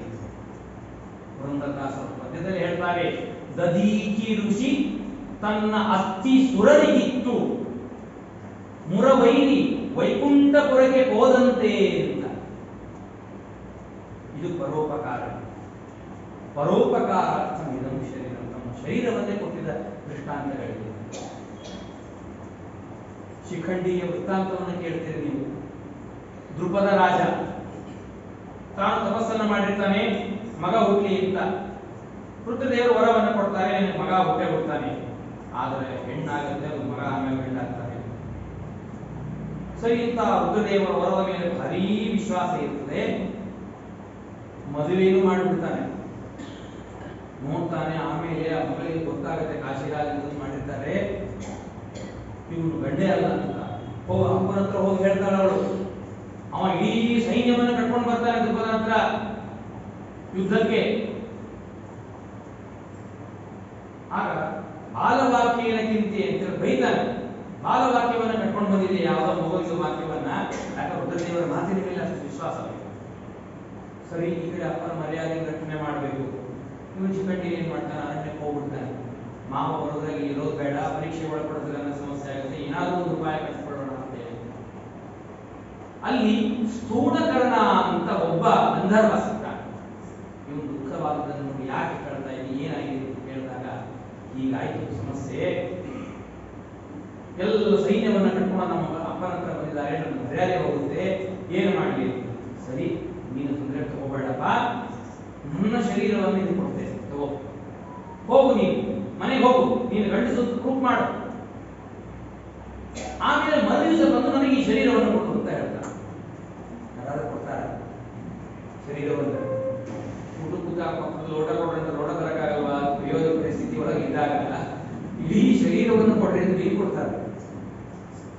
ಇಡೀ ಶರೀರವನ್ನು ಕೊಡಬೇಕು. ಕೊಡ್ತಾನವನು, ತಗೋ ನನ್ನ ಶರೀರ ತಗೊಂಡು ಹೋಗು ಅಂತ ಹೇಳಿ ಹೋಗ್ತಾನೆ. ಅಲ್ಲೆಲ್ಲ ಪರೀಕ್ಷೆ ಆಗುತ್ತೆ. ಸರಿ, ಯೋಗ್ಯ ಇದ್ದಾನೆ ಅಂತ ಹೇಳಿ ಹಳೆಯ ಅಂತೇಳಿ ಹೊರಟ್ಬಿಡ್ತಾನ. ಸರಿ, ಇವನು ಕೊಡ್ಲಿಕ್ಕೆ ಬರಬೇಕು. ಅಲ್ಲೇನಾಗುತ್ತೆ ಪರಿಸ್ಥಿತಿ, ಇವನು ವೃಕ್ಷದ ಹಿಂದೆ ಮರದ ಹಿಂದೆ ಅಡ್ಕೊಂಡಿರ್ತಾನೆ. ಅಲ್ಲಿ ಆ ಕುಬೇರ ಬರ್ತಾನೆ. ಎಲ್ಲ ಅವನ ಸೇವಕರಪ್ಪ. ನಾಚ್ಕೊಂಡಿರೋದು ನೋಡಿ ದೊಡ್ಡವರು ಬಂದಾಗ ಹೀಗೆ ನಾಚ್ಕೊಂಡಿರ್ತಾರೆ, ಹೀಗೆ ಇದ್ದು ಸಾಕು ಹಾಗೇ ಇರ್ತಾನೆ. ಯಾವಾಗ ಶಿಖಂಡಿ ತಾನು ದೇಹವನ್ನು ತ್ಯಾಗ ಮಾಡ್ತಾನೋ ಆ ದೇಹ ಅವನಿಗೆ ಹೋಗಿ ಸೇರ್ಕೊಳ್ಳುತ್ತೆ. ನೋಡಿ ಎಷ್ಟು ವರ್ಷ ಹಾಗೆ ಶರೀರದ ಇನ್ನೊಬ್ಬರೇ ಉಪಕಾರಕ್ಕಾಗಿ ತನ್ನ ಪುರುಷ ಶರೀರವನ್ನು ಕೊಟ್ಟು ಆ ಸ್ತ್ರೀ ಶರೀರದಿಂದ ಇರುವ ಪರಿಸ್ಥಿತಿ ಹೇಗಿರುತ್ತೆ. ಇದು ನಿಜವಾದ ಪರೋಪಕಾರ ಸಂವಿಧಂ ಶರೀರ. ಸತ್ಯಬೋಧರ ಜೀವನ ಚರಿತ್ರೆಯಲ್ಲಿ ಕಾಣ್ತೇವೆ. ಆಯುಷ್ಯವನ್ನೇ ದಾನ ಮಾಡ್ತಾರೆ, ಅಭಿಮಂತ್ರಣವನ್ನು ಮಾಡಿ ತುಪ್ಪದಲ್ಲಿ ಕೊಡ್ತಾರೆ, ಜೇನುತುಪ್ಪದಲ್ಲಿ. ಪರೋಪಕಾರಾರ್ಥಮಿದಂ ಶರೀರ, ಪರರ ಉಪಕಾರಕ್ಕಾಗಿ ಈ ನಮ್ಮ ಶರೀರ ಇರಬೇಕು, ನಮ್ಮ ಕೈಲಾದಷ್ಟು ಉಪಕಾರವನ್ನು ಮಾಡಬೇಕು. ಹೀಗೆ ಪರೋಪಕಾರಾರ್ಥಮಿದಂ ಶರೀರ ಅನ್ನುವುದ ಸ್ಥೂಲವಾದ ಅರ್ಥವನ್ನು ಹೇಳಿದೆ. ಒಂದೊಂದು ತಿಳಿತಾಪರಣ. ಪರ ಅಂದ್ರೆ ಅನೇಕ ಅರ್ಥಗಳಿವೆ.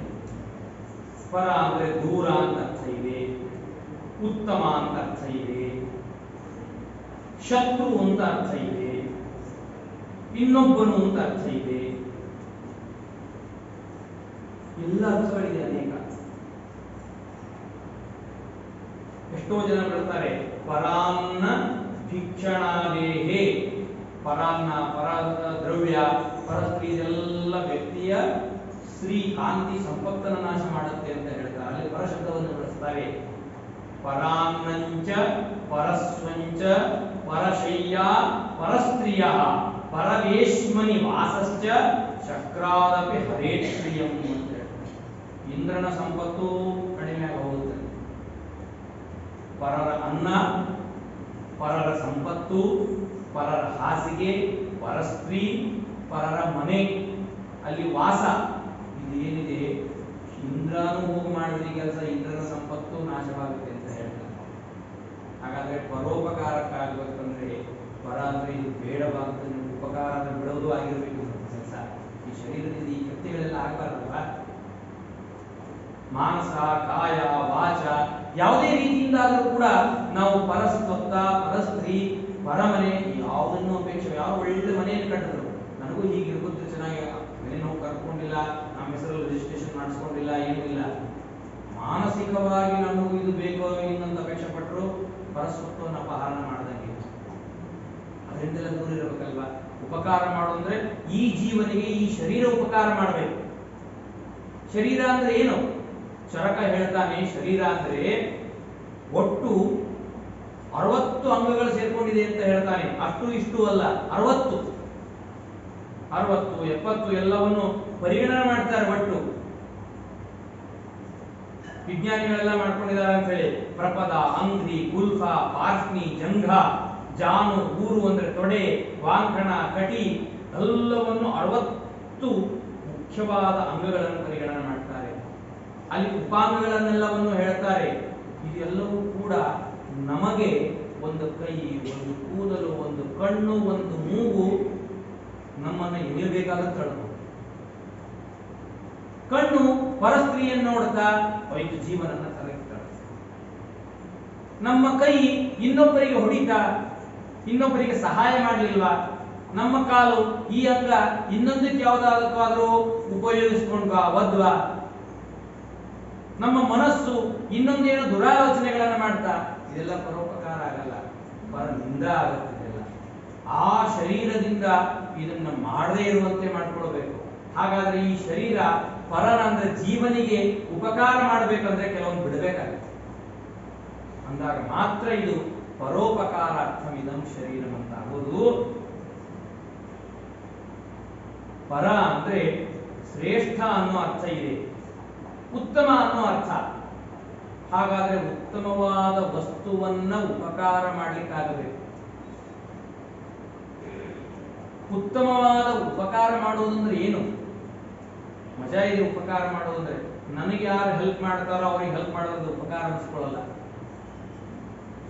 ಕಷ್ಟದಲ್ಲಿರುವವನಿಗೆ ಹೋಗಿ ಕೊಟ್ರೆ ಅದು ಉಪಕಾರ. ಏನೂ ಪ್ರತಿಯಾಗಿ ಅಪೇಕ್ಷೆ ಪಡದೇನೆ. ಪ್ರತಿಯಾಗಿ ಅಪೇಕ್ಷೆ ಪಟ್ಟರೂ ಅದು ಒಂದು ಆ ಕಷ್ಟ ಕಾಲದಲ್ಲಿ, ನೋಡಪ್ಪ ನಿನಗೇನೋ ಕಷ್ಟ ಕಾಲ ಇದೆ, ಒಂದು 1 ಲಕ್ಷ ರೂಪಾಯಿ ಬೇಕಾಗಿದೆ, ಕೊಡ್ತೀನಿ, ನಿನಗೆ ಅನುಕೂಲವಾದ ಕೊಡು, ಉಪಕಾರ ಮಾಡ್ದಂಗೆ ಅಲ್ಲಂತಲ್ಲ. ಆದರೆ ಅದಕ್ಕೆ ಬಡ್ಡಿಯನ್ನ ಇದನ್ನ ಅಪೇಕ್ಷಾ ಪಟ್ಟ ಅಂತಂದ್ರೆ ಅದು ಉಪಕಾರ ಅಂತ ಆಗಲ್ಲ. ಅವನು ವ್ಯಾಪಾರ ಆಗುತ್ತೆ, ವ್ಯಾಪಾರದಲ್ಲಿ ಪರಿವಸಾನ ಆಗುತ್ತೆ. ಹಾಗೆಲ್ಲ ಆಗಬಾರ್ದಲ್ವ?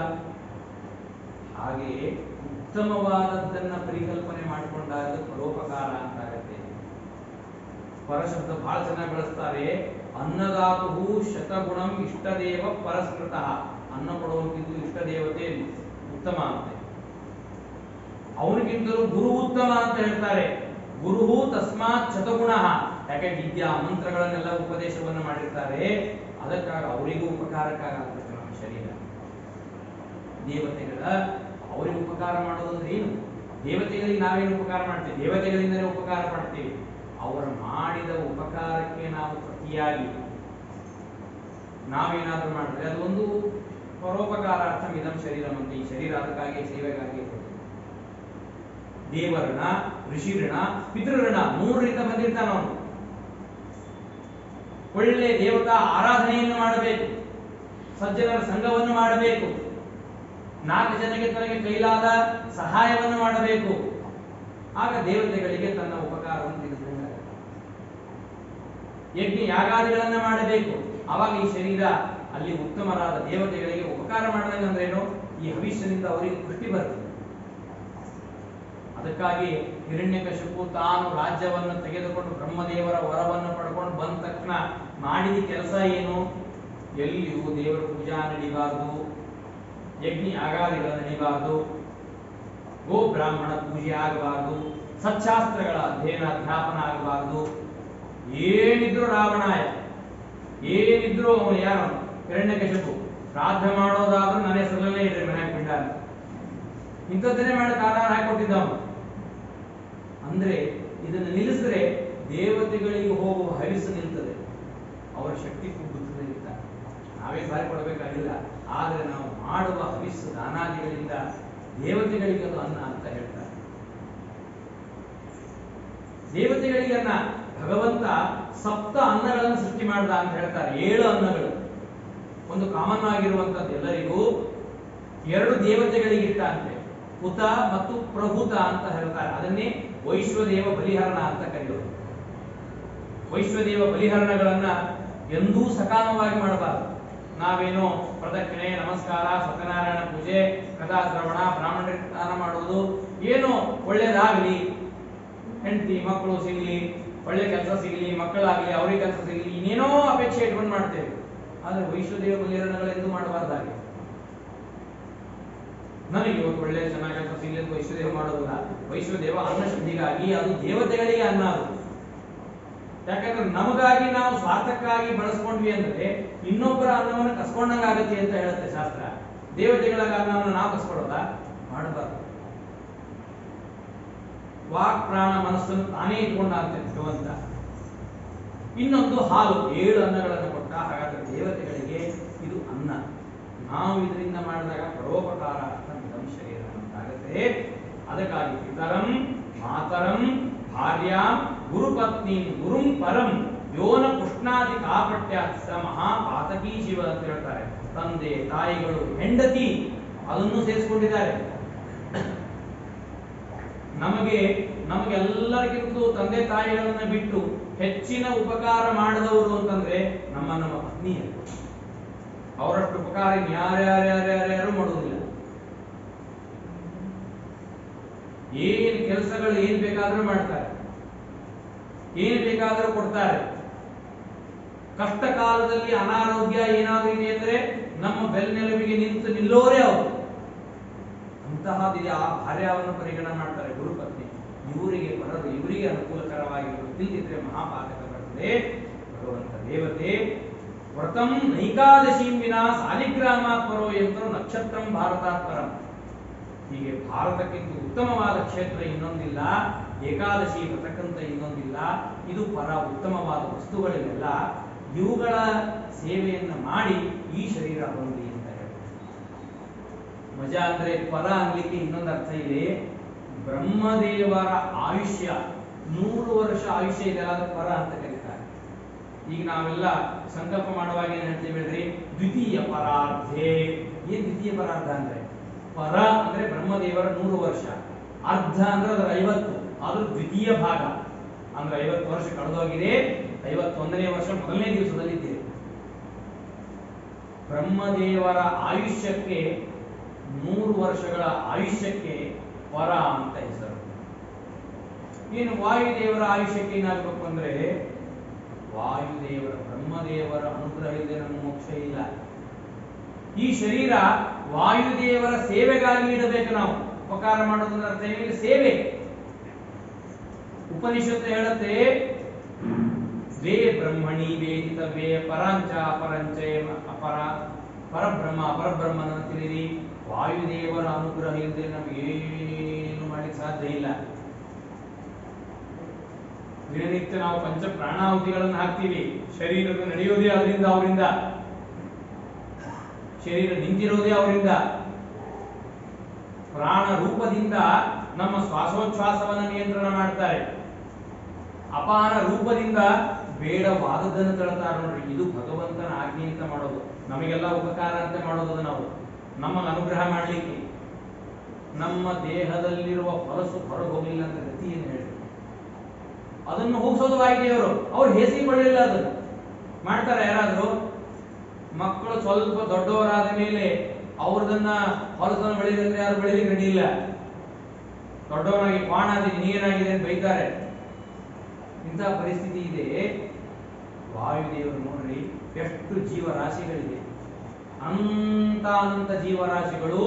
ಅವರೆಲ್ಲರಲ್ಲಿ ನಿಂತು ಅಪಾನ ರೂಪದಿಂದ ಅವರ ಮಲವನ್ನೆಲ್ಲವನ್ನು ಹೊರಗೆ ತಳಿಸ್ತಾರೆ. ಇಲ್ದಿದ್ರೆ ಯಾರು ಬದುಕಲಿಕ್ಕೆ ಸಾಧ್ಯ ಇಲ್ಲ. ಒಂದ್ ದಿವಸ 2 ದಿವಸ ಮಲಮೂತ್ರ ಬದ್ಧತೆ ಆಯ್ತಂದ್ರೆ ಹಾಸ್ಪಿಟ್ಲಿಗೆ ಅಡ್ಮಿಟ್ ಮಾಡಬೇಕಾಗತ್ತೆ. ವ್ಯಾನ ರೂಪದಿಂದ ಒಳಗಡೆಗೆ ಸಮಾನ ರೂಪದಿಂದ ಎಲ್ಲವನ್ನು ಏಕರೂಪದಿಂದ ಮಾಡ್ತಾರೆ. ವ್ಯಾನ ರೂಪದಿಂದ ಅನ್ನವನ್ನ ಎಲ್ಲೆಲ್ಲಿ ಹೇಗೆ ಹೋಗಬೇಕು ಆಗ ಕಳಿಸ್ತಾರೆ. ಯಾವ್ಯಾವ ಅಂಗಗಳಿಗೆ ಎಷ್ಟೆಷ್ಟು ಪುಷ್ಟಿ ಬೇಕು ಅಲ್ಲಿ ಕಳಿಸ್ತಾರೆ. ನಾವು ತಿಂದಿರುವ ಆಹಾರ ಮೆದುಳಿಗೆ ಹೋಗ್ಬೇಕು, ಎಷ್ಟು ಹೋಗ್ಬೇಕು, ಯಾವ ರೂಪದಿಂದ ಹೋಗ್ಬೇಕು ಹಾಗೆ ಹೋಗ್ಬೇಕು. ತಿಂದಿವಿ ಕುಂಬಳಕಾಯಿ ಹೋಳು ತಿಂದಿವಿ, ಇನ್ನೊಂದು ಏನೋ ಫ್ರೂಟ್ಸ್ ತಿಂದಿವಿ ಅಂತ ಹೇಳಿ ಆ ಹಣ್ಣು ಹೋಳು ಬಂದು ಇಲ್ಲೇ ಬಂದು ಕೂತ್ರ ಗತಿ ಅಂತ ಹೇಳಿ ಬ್ರೈನ್ ಟ್ಯೂಮರ್ ಅಂತಾರ. ಅವನಿಗೆ ವಾಯುದೇವರು ಹಾಗೆ ಮಾಡೋದಿಲ್ಲ. ಅದನ್ನ ಪಚನ ಮಾಡಿಸಿ ಆ ಮೆದುಳಿಗೆ ಎಷ್ಟು ರಕ್ತ ಹೋಗ್ಬೇಕಷ್ಟೇ. ಅದು ಜಾಸ್ತಿ ಹೋದ್ರೆ ಕ್ಲಾಟ್ ಆಗುತ್ತೆ. ಕೈಕಾಲಿಗಳಿಗೆ ಶಕ್ತಿ ಬರಲಿಕ್ಕೆ ಹೇಗೆ ರಕ್ತ ಮಾಂಸ ರೂಪದಿಂದ ಹೋಗ್ಬೇಕು ಹಾಗೆ ಮಾಡ್ತಾರೆ. ಕೈಗೆ ಎಷ್ಟು ಹೋಗ್ಬೇಕು, ಕಾಲಿಗೆ ಹೋಗ್ಬೇಕು. ಕಣ್ಣಿಗೆ ಕ್ಯಾಟ್ರಾಕ್ಟಿಗೆ ನಮ್ಮ ಕಣ್ಣು ಕಾಣುವಂತೆ ಇರಬೇಕಾದಾಗ ಯಾವ ಆಹಾರದಲ್ಲಿ ತಿಂದಿರುವ ಅನೇಕ ಅಂಶಗಳಿರ್ತದೆ. ಎಷ್ಟು ವಿಟಮಿನ್ ಎ, ಬಿ, ಸಿ ಏನಿದೆ ಎಲ್ಲನೂ ಇದೆ ಅದರಲ್ಲಿ. ಯಾವ್ಯಾವ ಅಂಗಗಳಿಗೆ ಯಾವ್ದು ಬೇಕು ಅದನ್ನು ಕಳಿಸ್ತಾರೆ ಅವರು. ಎಲ್ಲಿಂದ ಕಳಿಸ್ಬಿಡೋದಿಲ್ಲ. ಕಣ್ಣಿಗೆ ಬೇಕಾದದನ್ನ ಕಿವಿಗೆ ಬೇಕಾದ ಕಣ್ಣಿಗೆ ಹಾಗೆಲ್ಲ ಕಳಿಸೋದಿಲ್ಲ. ಕಣ್ಣು ಕಾಣುವಾಗೆ ಹೇಗಿರಬೇಕು, ನಮ್ಮ ದೃಷ್ಟಿ ಚೆನ್ನಾಗಿ ಹೇಗಿರಬೇಕು ಹಾಗೆ ಇರುವಂತೆ ಮಾಡ್ತಾರೆ. ಇದು ನೋಡ್ರಿ ವಾಯುದೇವರು ಮಾಡುವ ಉಪಕಾರ, ನಮಗೆ ಇದು ಅನುಗ್ರಹ. ಇದು ನಾವಿಷ್ಟೇನಾದ್ರೂ ಮಾಡ್ತೀವ ವಾಯುದೇವರಿಗೆ? ಹಾಗಾದ್ರೆ ವಾಯುದೇವರ ಇಡೀ 100 ವರ್ಷದ ಸೇವೆಗಾಗಿ ನಮ್ಮನ್ನು ಇಟ್ಕೋಬೇಕು. ಪರೋಪಕಾರಾರ್ಥಂ ಇದಂ ಶರೀರ. ಪರಸ್ಮಾತ್ ವಾಯೋಹೋ ಉಪಕಾರಾರ್ಥಂ ಉಪಕಾರಂ ಪ್ರಾಪ್ತುಂ ಇದಂ ಶರೀರ. ವಾಯುದೇವರಿಂದ ನಾವಿಷ್ಟೆಲ್ಲವನ್ನು ಉಪಕಾರ ಪಡೆದಿದ್ದೇವೆ.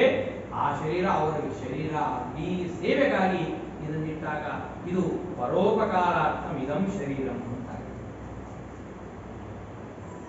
ಇದು ನಿಜವಾದ ಶರೀರ ಅಂತ ಅನ್ಸ್ಕೊಳ್ತೇನೆ. ಉಪಕಾರ ಅಂದ್ರೆ ಹೆಲ್ಪ್ ಅಂದ್ರೆ ಪರಿಪೂರ್ಣವಾಗಿ ಇನ್ನೊಬ್ಬರ ಮೇಲೆ ಡಿಪೆಂಡ್ ಆಗಿದ್ದು ಉಪಕಾರ ಅಂತ ಆಗುದಿಲ್ಲ. ಅವನು ಮಾಡುವ ಕೆಲಸಕ್ಕೆ ಒಂಚೂರು ಕೈ ಹಚ್ಚಿದ್ರೆ, ಯಾರೋ ಒಂದು ದೊಡ್ಡ ಮನೆಯನ್ನು ಎತ್ತಾ ಇರ್ತಾರೆ, ಇನ್ನೊಬ್ಬರಿದ ಕೈ ಹಾಕಿದ್ರೆ ಅವನಿಗೆ ಹೆಲ್ಪ್ ಮಾಡ್ತಾರೆ. ಇದು ಶಾಸ್ತ್ರದಲ್ಲಿ ಕರೀತಾರೆ. ಬೀಜದಿಂದ ಅಂಕುರ ಬೆಳೀತದೆ.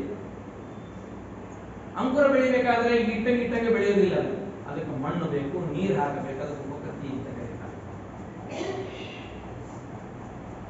ಹಾಗೆ ಉಪಕಾರಗಳು ಅಂತ ಅನ್ನೋದಿದೆ. ಅಂದ್ರೆ ಜೀವನ ಪ್ರಯತ್ನಕ್ಕೆ ಇನ್ನೊಬ್ಬರ ಸಹಾಯ ಇದ್ದಾಗ ಅದು ಉಪಕೃತಿ, ಉಪಕಾರ ಅಂತ ಅನಿಸ್ಕೊಳ್ತದೆ. ಹಾಗೆ ಉಪಕಾರವನ್ನ ತಾನು ಜೀವ ಮಾಡಿಕೊಳ್ಳಬೇಕು. ವಾಯುದೇವರ ಅನುಗ್ರಹಕ್ಕಾಗಿ ಅವರ ಶಾಸ್ತ್ರವನ್ನ ನಿಜವಾಗಿ ತಿಳಿದು ತಾನು ಉಪಕಾರವನ್ನು ಮಾಡಬೇಕು. ಸ್ವಾರಸ್ಯ ಅಂದ್ರೆ ಉಪಕಾರ, ನನಗೆ ಉಪಕಾರ ಯಾರು ಮಾಡಿದಾರೋ ಅವರಿಗೆ ಉಪಕಾರ ಮಾಡೋದು ಬಿಟ್ಟು ದೊಡ್ಡವನಾಗಲ್ಲ. ಉಪಕಾರಿಷು ಯಸ್ಸಾಧು ಸಾಧುತ್ವೇ ತಸ್ಯ ಕೋ ಗುಣಃ ಅಂತ. ನನಗೆ ನೀವು ಹೆಲ್ಪ್ ಮಾಡಿದ್ದೀರಿ, ನಾನು ನಿಮಗೆ ಹೆಲ್ಪ್ ಮಾಡ್ತೀನಿ, ದೊಡ್ಡ ಸ್ಥಿತಿ ಅಲ್ಲ ಅಂತ. ನಿನಗೆ ಅವ್ರು ಮಾಡಿದ್ದಾರೆ, ಅವ್ರು ನಿಮಗೆ ಮಾಡಿದ್ದಾರೆ. ಮದುವೆಯಲ್ಲಿ ಕೊಡೋದು ತಗೊಳ್ಳೋದು ಅಂತಾರೆ. ಕನ್ಯಾ ಕಡೆಯವರು ಅವರು ರೇಷ್ಮೆ ಸೀರೆ 10,000 ರೂಪಾಯಿ ಹಾಕ್ಯಾರ ಅಂದ್ರೆ ನಾವು 10,000 ರೂಪಾಯಿ ಹಾಕ್ಬೇಕು, ಹಂಗೆ ನಡೆದಿರ್ತದೆ. ಅವರು ಅಂತದೇ ಸಣ್ಣ ಅರಿವಿ ಕೊಟ್ಟಾರಂದ್ರೆ ಇವರು ಸಣ್ಣ ಅರಿವಿನ ಕೊಡೋದು. ಅವಾಗ ಆಮೇಲೆ ಮನೆಗೆ ಬಂದಾಗ ಅವ್ರ ಕೊಟ್ಟರು ನೋಡಿ ಚಾಸು ಅರಿವಿ ಕೊಟ್ಟಾರ ನಮ್ಮ ಕಡೆಗೆ ಬೈತಿರ್ತಾರೆ, ಅನ್ಕೊಂಡು ನಡೀತಿರ್ತದೆ. ಹಾಗಲ್ಲ, ಇದು ನಮಗೆ ಉಪಕಾರ ಮಾಡಿದವರಿಗೆ ಇನ್ನೊಬ್ರಿಗೆ ನಾವು ಅದು ಉಪಕಾರ ಅಂತ ಅನ್ಸ್ಕೊಳ್ಳಲ್ಲ. ಅನ್ಸ್ಕೋಬಹುದು ಸಣ್ಣ ಮಟ್ಟಕ್ಕೆ, ಅದು ದೊಡ್ಡದಲ್ಲ. ಆದರೆ ನಮಗೆ ಅಪಕಾರ ಮಾಡಿದವರಿಗೂ ಹೋಗಿ ನಾವೇನು ಉಪಕಾರ ಮಾಡ್ತೀವಲ್ವಾ, ಅದು ನಿಜವಾದ ದೋಷ ಅಂತ. ಅಪಕಾರಿಷು ಯಸ್ಸಾಧು ಸಸಾಧು ಸದ್ಭಿರುಚ್ಯತೆ. ನಮಗೆ ಅಪಕಾರ ಮಾಡಿದವರಿಗೆ, ಬೈದವರಿಗೆ ಕಷ್ಟ ಕಾಲದಲ್ಲಿ ಎಂದು ಹೋಗಿ ನಾವು ಮಾಡ್ತೀವಲ್ಲ, ಅದು ನಿಜವಾದ ಉಪಕಾರ, ಅದು ಪರೋಪಕಾರಾರ್ಥ ಇದಂ ಶರೀರಂ. ಇದು ಬರೋದು ಬಹಳ ಕಷ್ಟವಾದದ್ದು. ಬೈದಾನ ಬೈಲಿ, ಇಷ್ಟು ದಿವಸ ಬೈದ ಹರಡನ ಇನ್ ಬೀಳಿ ಹೆಂಗೆ ಬಿದ್ದರೆ ಗೊತ್ತಾಗುತ್ತೆ ಸರಿಯಾಗಿ ಬುದ್ಧಿ ಭೇಟಿಯಾಗಿದೆ ಅವರಿಗೆ. ಹೊರತು ಉಪಕಾರ ಮಾಡೋರಿಲ್ಲ. ಅದನ್ನು ಹೇಳ್ತದೆ ಶಾಸ್ತ್ರ. ಇದು ಒಳ್ಳೆ ವಿಷಯ ಇಟ್ಟಿದ್ದಾರೆ ಅಂತ ಅನಿಸ್ತದೆ. ಯಾಕೆಂದ್ರೆ ಇದು ಒಂದು ಧರ್ಮ ಸಾಧನ ಮಾಡೋದು ನಾವೇನು ಬಹಳ ಸುಲಭ ಅಂತ ಅನ್ಕೊಂಡಿರ್ತೀವಿ. ಆದ್ರೆ ಇದು ಒಳಗೆ ಹೋಗದಾಗ ಗೊತ್ತಾಗುತ್ತೆ ನಮಗೆ ಉಪಕಾರ ದಾನ ಅಂತ ಅನ್ಸ್ಕೊಳ್ತದೆ. ಇದು ನೋಡ್ರಿ, ಎರಡನೇದು ಪರ ಉಪಕಾರ ಅರ್ಥ. ಪರೋಪಕಾರ ಅರ್ಥ. ಅರ್ಥ ಅನ್ನೋದಕ್ಕೆ ಬಹಳ ಅರ್ಥ ಇದೆ. ಅರ್ಥೋಭಿಧೇಯ ರೈ ವಸ್ತು ಪ್ರಯೋಜನ ನಿವೃತ್ತಿಶು ಅಂತ ಕರೀತಾರೆ. ಅಭಿಧೇಯ, ರೈ ವಸ್ತು, ರೈ ಧನ ಎಲ್ಲಾ ಅರ್ಥದಲ್ಲೂ ಬಳಸಿದ್ದಾರೆ ಇದನ್ನು. ಇದು ಮೂರು ರೀತಿಯಾದ ಅರ್ಥ ಇದೆ ಅಂತ ಹೇಳ್ತಾರೆ. ಅರ್ಥಗಳು ಅಂದ್ರೆ ಪುರುಷಾರ್ಥ ಚತುಷ್ಟಯಗಳು ಇದೆ. ಪುರುಷಾರ್ಥ ಚತುಷ್ಟಯವನ್ನು ಸಂಪಾದನೆ ಮಾಡಲಿಕ್ಕೆ ನಮ್ಮ ಶರೀರ ಬೇಕು. ಜೊತೆಗೆ ಅರ್ಥ ಅಂದ್ರೆ ಶುಕ್ಲ, ಕೃಷ್ಣ, ಶಬಲ ಅಂತ ಮೂರು ರೀತಿಯಾದ ಅರ್ಥ ಅಂದ್ರೆ ಧನ ಉಂಟು. ಯಾವುದು ಅರ್ಥ ಶುಕ್ಲ ಅಂದ್ರೆ ಶುಭ್ರವಾದ ಹಣ. ಹೇಳ್ತಿರ್ತಾರ ರಾಮನ್ ಲೆಕ್ಕನೋ ಕೃಷ್ಣನ್ ಲೆಕ್ಕನೋ ಅಂತ ಕೇಳ್ತಿರ್ತಾರಲ್ಲ, ಅದೇ ಅರ್ಥದಲ್ಲೇ ಹೇಳೋದು. ಶುಕ್ಲ, ಶಬಲ, ಕೃಷ್ಣ ಅಂತ ಕರೆದಿದ್ದಾರೆ. ಶಬಲ ಅಂದ್ರೆ ಹಂಡ ಬಂಡ ಅಂತ ಕರೀತಾರೆ. ಕೆಲವು ಈ ಜರ್ಸಿ ಹಾಕಲಿ ಬಣ್ಣ ಇರ್ತದೆ, ರೂಪ ನೋಡಿರ್ಬೇಕು. ಶಬಲಗೋ ಅಂತ ಕರೀತಾರೆ. ಹಂಗೆ ಸ್ವವೃತ್ಯುಪಾದಿತಂ ಸರ್ವಂ ಸರ್ವೇಷಾಂ ಶುಕ್ಲಂ. ತನ್ನ ವೃತ್ತಿಯಿಂದ ನ್ಯಾಯವಾದ ಸಂಪಾದಿಸುವ ಹಣ ಏನಿದೆಯಲ್ಲ ಅದು ಶುಕ್ಲ ಅಂತ ಕರೀತಾರೆ. ತನ್ನ ವೃತ್ತಿಯಿಂದ ಬಿಟ್ಟು ಇನ್ನೊಂದು ವೃತ್ತಿಯನ್ನು ಅನುಸರಿಸಿ ಮಾಡ್ತಾನಲ್ಲ ಅದು ಶಬಲ. ಅನ್ಯಾಯದಿಂದ ಸಂಪಾದನೆ ಮಾಡಿದ್ದು ಕೃಷ್ಣನೇ. ಅದರಲ್ಲಿಯೂ ಬಹಳ ಸ್ವಾರಸ್ಯವಾಗಿ ಹೇಳ್ತಾರೆ ಇನ್ನು ಶಾಸ್ತ್ರಕಾರರು. ಕ್ರಮಾಗತಂ ಪ್ರೀತಿದಾಯಂ. ಕ್ರಮವಾಗಿ ಬಂದಿದ್ದು, ಒಮ್ಮೆ ಸಂಪತ್ತು ಬರಬಾರದು. ಯಾರಿಗೂ ಹುಚ್ಚಿಡಿದವನಿಗೆ ಅವನು ಏನು ಬೇಕಾದ್ರೂ ಮಾಡ್ತಾನೆ. ಧರ್ಮ ಮಾರ್ಗದಲ್ಲಿ ಇರೋದಿಲ್ಲ, ಅಧರ್ಮದಲ್ಲಿ ಹೋಗ್ತಾನೆ. ಹಾಗಾದ್ರೆ ಶುಕ್ಲವಾದ ಅರ್ಥ ಇರಬೇಕು ಅಂದ್ರೆ ಕ್ರಮವಾಗಿ ಬಂದಿರಬೇಕು. ಇಷ್ಟಿಷ್ಟೇ ಬೆಳ್ಕೊಂಡು ಹೋಗ್ಬೇಕು. ಒಮ್ಮೆ ಲಾಟ್ರಿ ಹತ್ತದವರಿಗೆ ಇದು ಮಾಡಿದ್ರೆ ಎಂದು ಉಳಿಸ್ಕೊಳ್ಳೋದಿಲ್ಲ ನೋಡ್ರಿ ಸರಿಯಾಗಿ ಅಂತ ಇತಿಹಾಸನೇ ಇಲ್ಲ. ಪ್ರೀತಿ ದಾಯಂ. ದಾಯ ಅಂದ್ರೆ ಅಣ್ಣ ತಮ್ಮಂದಿರು ತಂದೆಯಲ್ಲಿ ಹಂಚಿಕೊಡ್ತಾರಲ್ಲ ಆಸ್ತಿ ವಿಭಾಗ. ಅದು ಜಗಳ ಆಡಿ ಕೋರ್ಟಿಗೆ ಹೋಗಿ ಕಸರು ಬಸರು ಮಾಡ್ಕೊಂಡು ಬಂದಿರೋದು ಶುದ್ಧ ಅಲ್ಲ. ಪ್ರೀತಿದಾಯಂ ಶಬ್ದ ಬಳಸ್ತದೆ ಧರ್ಮಶಾಸ್ತ್ರ. ತಂದೆ ಪ್ರೀತಿಯಿಂದ ಮಕ್ಕಳಿಗೆ ಹಂಚಿಕೊಟ್ಟಿರುವಂತಹದ್ದು. ದಾಯ ಅಂದ್ರೆ ವಿಭಾಗ, ಸಂಪತ್ತು. ಇದು ಶುಕ್ಲವಾದ ಶುಭ್ರವಾದ ಹಣ ಅಂತ ಕರೀತಾರೆ. ಪ್ರಾಪ್ತಂಚ ಸಹಭಾರ್ಯಯ. ಹೆಂಡತಿಯ ಜೊತೆಗೆ ಏನೇನು ಸಂಪತ್ತು ಬರ್ತದೋ ಅದು ಶುಭ್ರವಾದದ್ದೇ. ಹೆಂಡತಿ ಬಯೋಗಿಲ್ಲ, ನಾನ್ ತಂದಿದ್ದ ಸಂಪತ್ತು ಅನ್ನೋಂಗಿಲ್ಲ, ಅದು ಶುದ್ಧವಾದದ್ದೇ ಇರ್ತದೆ. ಹೆಂಡತಿಯ ಜೊತೆಗೆ ಮಾವ ಏನೋ ಕೊಟ್ಟಿರ್ತಾರೆ, ಒಂದು ಮನಿ ಕೊಡಬಹುದು, ಹಣ ಕೊಡಬಹುದು, ಹೊಲ ಕೊಡಬಹುದು, ಏನಾದ್ರೂ ಹಣವನ್ನು ಕೊಡಬಹುದು, ಫಿಕ್ಸ್ ಡೆಪಾಸಿಟ್ ಅಂತ ಇರಬಹುದು, ಜಾಯಿಂಟ್ ಅದು ಮಾಡಿಟ್ಟಿರ್ತಾರೆ. ಬರೀ ಶುದ್ಧವಾಗಿ ಅದೇ ಹೆಸರಲ್ಲಿ ಮಾಡಿರೋದಿಲ್ಲ, ಅಂತವೆಲ್ಲ ಇರ್ತದೆ. ಅದು ಶುದ್ಧವಾದದ್ದೇ ಅಂತ ಹೇಳ್ತಾರೆ. ಅದು ತಾನಾಗಿ ಕೊಟ್ಟಿದ್ದು, ಮತ್ತೆ ಅದನ್ನು ಅಲ್ಲಿ ಇಟ್ಕೊಂಡಿರ್ಬೇಕು. ಅವಿಶೇಷೇಣ ಸರ್ವೇಶಂ ಶುಕ್ಲಂ ಪ್ರೈಕೀರ್ತಿ. ಶುಭ್ರವಾದ ಹಣ ಅಂತ ಅನ್ಸ್ಕೊಳ್ತದೆ. ಶಬಲ ಅಂದ್ರೆ ಉತ್ಕೋಚ ಶುಕ್ಲ ಸಂಪ್ರಾಪ್ತಂ ಅವಿಕ್ರೇಯಸ್ಯ ವಿಕ್ರೇಯ. ನೋಡ್ರಿ, ಯಾವುದನ್ನ ಸಂಪಾದನಾ ಕೆಲವೊಂದು ಕೊಂಡ್ಕೋಬಾರದು ಅಂತ ಇದೆ ವಸ್ತುಗಳನ್ನ. ಗೋವನ್ನ ಕೊಂಡ್ಕೊಂಡು ದಾನ ಮಾಡಬೇಕು. ಸಾಲಿಗ್ರಾಮಾದಿಗಳನ್ನೆಲ್ಲ ಕೊಂಡ್ಕೊಂಡು ಅವಿಕ್ರೇಯವಾದದ್ದನ್ನ ಯಾವುದೋ ಒಂದು ಹೊಲ, ದೇವಸ್ಥಾನಕ್ಕೆ, ಅದಕ್ಕೆ ಇದಕ್ಕೆ ಸಂಬಂಧಪಟ್ಟದ್ದು ಏನೋ ಇರ್ತದೆ, ತಮ್ಮ ಪೂರ್ವಜರಿಗೆ ಯಾರಿಗೂ ದಾನ ಮಾಡಿರ್ತಾರೆ, ಅದನ್ನ ಇವನು ಮಾರಾಟ ಮಾಡಿ ಹಣವನ್ನು ಸಂಪಾದನೆ ಮಾಡೋದು. ಯಾರಿಗಾದ್ರೂ ಉಪಕಾರ ಮಾಡಿರ್ತಾನೆ, ನೋಡಪ್ಪ ನಿಮ್ ಕಷ್ಟಕಾಲದಲ್ಲಿ ನಾವು 1 ಲಕ್ಷ ರೂಪಾಯಿ ಕೊಟ್ಟಿದ್ದೆ, ಅದಕ್ಕೊಂದು 10,000 ರೂಪಾಯಿ ಸೇರಿಸ್ಕೊಡುವಂತಹದ್ದು. ಇದೆಲ್ಲ ಶಬಲ ಅಂತ ಕರೀತಾರೆ. ಅನ್ಯಾಯದಿಂದ ಸಂಪಾದನೆ ಮಾಡ್ತಾನಲ್ಲ ಪಾರ್ಶ್ವಿ ದ್ಯೂತ ಚೌರ್ಯಾತ್ಮ. ದ್ಯೂತ, ಚೌರ್ಯ ಇವೆಲ್ಲದರಿಂದ ಪ್ರಯೋಜನ ಇದರಿಂದ ಮಾಡಿಕೊಂಡದ್ದು, ಮೋಸದಿಂದ ಸಂಪಾದನೆ ಮಾಡಿದ ಹಣ ಇದೇನಿದೆ ಕೃಷ್ಣ ಇದೆ, ಇದು ಕೃಷ್ಣ ಹಣ ಅಂತ ಕರೀತಾರೆ. ಹಾಗಾದ್ರೆ ಪರೋಪಕಾರಕ್ಕಾಗಿ ಅರ್ಥ ಹಣ ಎಂತದ್ದು ಬೇಕು ನಮಗೆ? ಶುಭ್ರವಾದ ದಾನ ಮಾಡಲಿಕ್ಕೆ. ನಾನು ಇನ್ನೊಬ್ಬರ ಕೊಳ್ಳೆ ಹೊಡೆದು ಅನ್ಯಾಯದಿಂದ ಸಂಪಾದನೆ ಮಾಡಿದ್ದನ್ನ 1 ಲಕ್ಷ ರೂಪಾಯಿ ಕೊಡ್ಲಿ, ಆದರೆ ವ್ಯಕ್ತಿ ನ್ಯಾಯದಿಂದ ಸಂಪಾದನೆ ಮಾಡಿಕೊಟ್ಟ 10 ರೂಪಾಯಿ ಸಮಾನ ಆಗಲ್ಲ. ಕೋಟಿ ರೂಪಾಯಿ ಕೊಡ್ಲಿ, ಆ 10 ರೂಪಾಯಿ 1 ರೂಪಾಯಿಗೆ ಸಮಾನ ಆಗಲ್ಲ. ಅದನ್ನು ನಿಜವಾಗಿ ಹೇಳಿದೆ. ದಾನ ಅಂತ ಬಂದಿದ್ದನ್ನೆಲ್ಲ, ಮನೆಗೆ ಬಂದಿದ್ದನ್ನೆಲ್ಲ ಕೊಡಬೇಕು ಅಂತ ಹೇಳಿಲ್ಲ. ಇದು ಪರೋಪಕಾರಾರ್ಥಕ್ಕಾಗಿ, ಅಂದ್ರೆ ಒಳ್ಳೆ ಹಣವನ್ನು ಸಂಪಾದನೆ ಮಾಡಲಿಕ್ಕೆ ನಮ್ಮ ಶರೀರ ಬೇಕು. ಶರೀರ ಅಂತಂದ್ರೆ ಕೇವಲ ಇನ್ನೊಬ್ಬರಿಗಾಗಿ ಶರೀರ ಅಂತಲ್ಲ, ನಮ್ಮ ಉಪಭೋಗಕ್ಕಾಗಿ ಇಟ್ಕೋಬೇಕು ಅಂತ ಹೇಳಿದ್ದಾರೆ ಶರೀರ. ಹಣ ಶರೀರ ಮಾಧ್ಯಮ ಖಲು ಧರ್ಮ ಸಾಧನ. ಶರೀರವನ್ನು ರಕ್ಷಣೆ ಮಾಡ್ಕೊಳ್ರಿ ಅಂತ ಹೇಳ್ತಾರೆ ಮೊದಲಿಗೆ. ಇಲ್ಲದಿದ್ರೆ ಧರ್ಮ ಯಾವುದರಿಂದ ಮಾಡ್ಕೊಳ್ತೇವೆ? ಸಾಧ್ಯ ಇಲ್ಲ. ಅದಕ್ಕಾಗಿ ಇಂತಹ ಶರೀರ ಧರ್ಮಗಳು, ಪುರುಷಾರ್ಥ ಚತುಷ್ಟಯಗಳು ಅರ್ಥ ಆಗಲಿಕ್ಕೆ ಧರ್ಮ, ಅರ್ಥ, ಕಾಮ, ಮೋಕ್ಷ, ಅದರಲ್ಲಿ ಉತ್ತಮವಾದದ್ದು ಮೋಕ್ಷ. ಅಂತಹ ಮೋಕ್ಷ ಅರ್ಥಕ್ಕಾಗಿ, ಆ ಧರ್ಮಕ್ಕಾಗಿ, ಕಾಮನೆಗಾಗಿ ಈ ನಮ್ಮ ಶರೀರ ಇರಬೇಕು ನ್ಯಾಯದಿಂದ. ಹೀಗಾದಾಗ ಮಾತ್ರ ಈ ಶರೀರ ಇದು ನಿಜವಾದಾಗತ್ತೆ. ಶರೀರ ವ್ರತಗಳೆಲ್ಲವನ್ನು ಕೂಡ ಹೇಳಿದ್ದಾರೆ. ಅದೆಲ್ಲವನ್ನು ಕೂಡ ಮಾಡಿದಾಗ ಪರೋಪಕಾರಾರ್ಥಂ ಇದಂ ಶರೀರಂ ಅಂತ ಆಗತ್ತೆ. ಈ ಶರೀರದಿಂದ ನಾವು ಎಂಥದ್ದನ್ನು ಬೇಕಾದರೂ ಕೂಡ ಸಂಪಾದನೆಯನ್ನು ಮಾಡಿ ಧರ್ಮ, ಅರ್ಥ, ಕಾಮಗಳನ್ನ ಸಂರಕ್ಷಣೆಯನ್ನು ಮಾಡಿಕೊಂಡು ಮೋಕ್ಷವನ್ನ ಪಡೀಲಿಕ್ಕೆ ಇದೆಲ್ಲ ಉಪಕಾರ ಆದರೆ ಇದು ನಿಜವಾದ ಪರೋಪಕಾರಾರ್ಥಂ ಇದಂ ಶರೀರಂ ಅಂತ ಆಗುತ್ತೆ. ಈ ದೃಷ್ಟಿಯಿಂದ ಈ ಉಪನ್ಯಾಸ ಮಾಲಿಕೆಯಲ್ಲಿ ಇದು ಒಂದು ಸುಭಾಷಿತ ಸಣ್ಣ ನುಡಿಯಾದರೂ ಕೂಡ ಇದರಲ್ಲಿ ಅಡಗಿರುವ ತತ್ವ ಮಾತ್ರ ಬಹಳ ವಿಸ್ತೃತವಾದದ್ದು. ಇದನ್ನ ಈ ರಾಯರ ಸನ್ನಿಧಾನದಲ್ಲಿ, ಗುರುಗಳ ಸನ್ನಿಧಾನದಲ್ಲಿ ಯಥಾಮತಿಯಾಗಿ ಪರೋಪಕಾರಾರ್ಥಂ ಇದಂ ಶರೀರಂ ಅನ್ನೋದರ ಜಾಲವನ್ನು ತಿಳಿಸಿವೆ.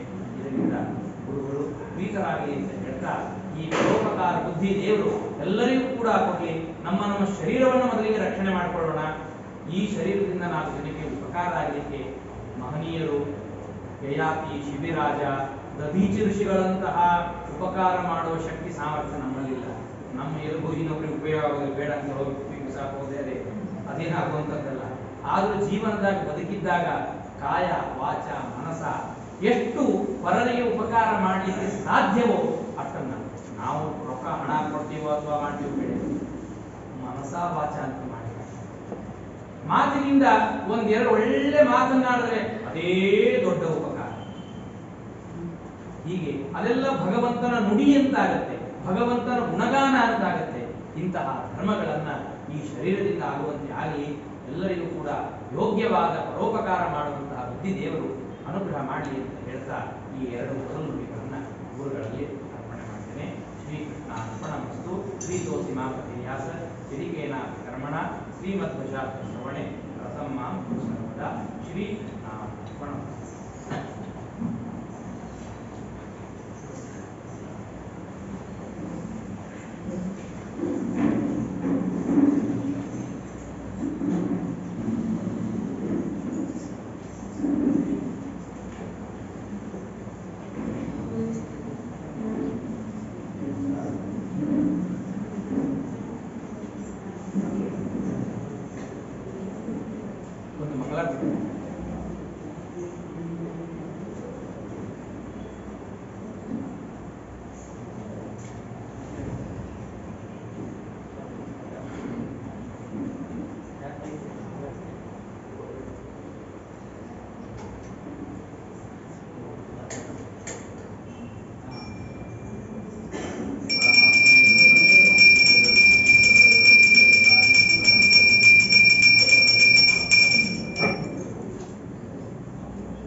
ಆಚಾರ್ಯರಿಗೆ ಸನ್ಮಾನವನ್ನು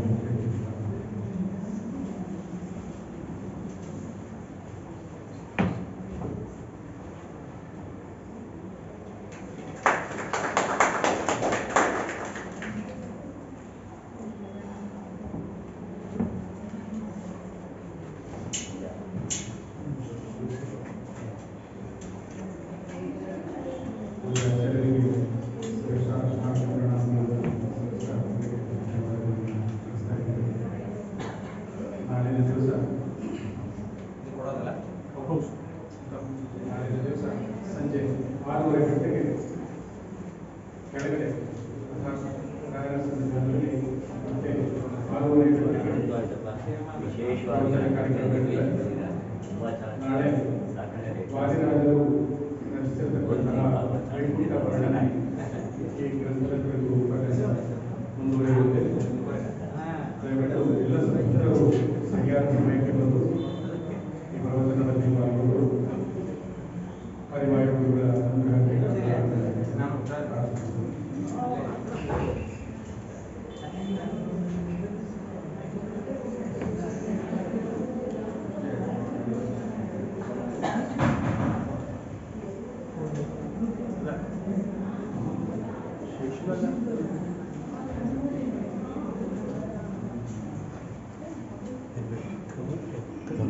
कवर बेटा प्लास्टिक कवर बोला नहीं सर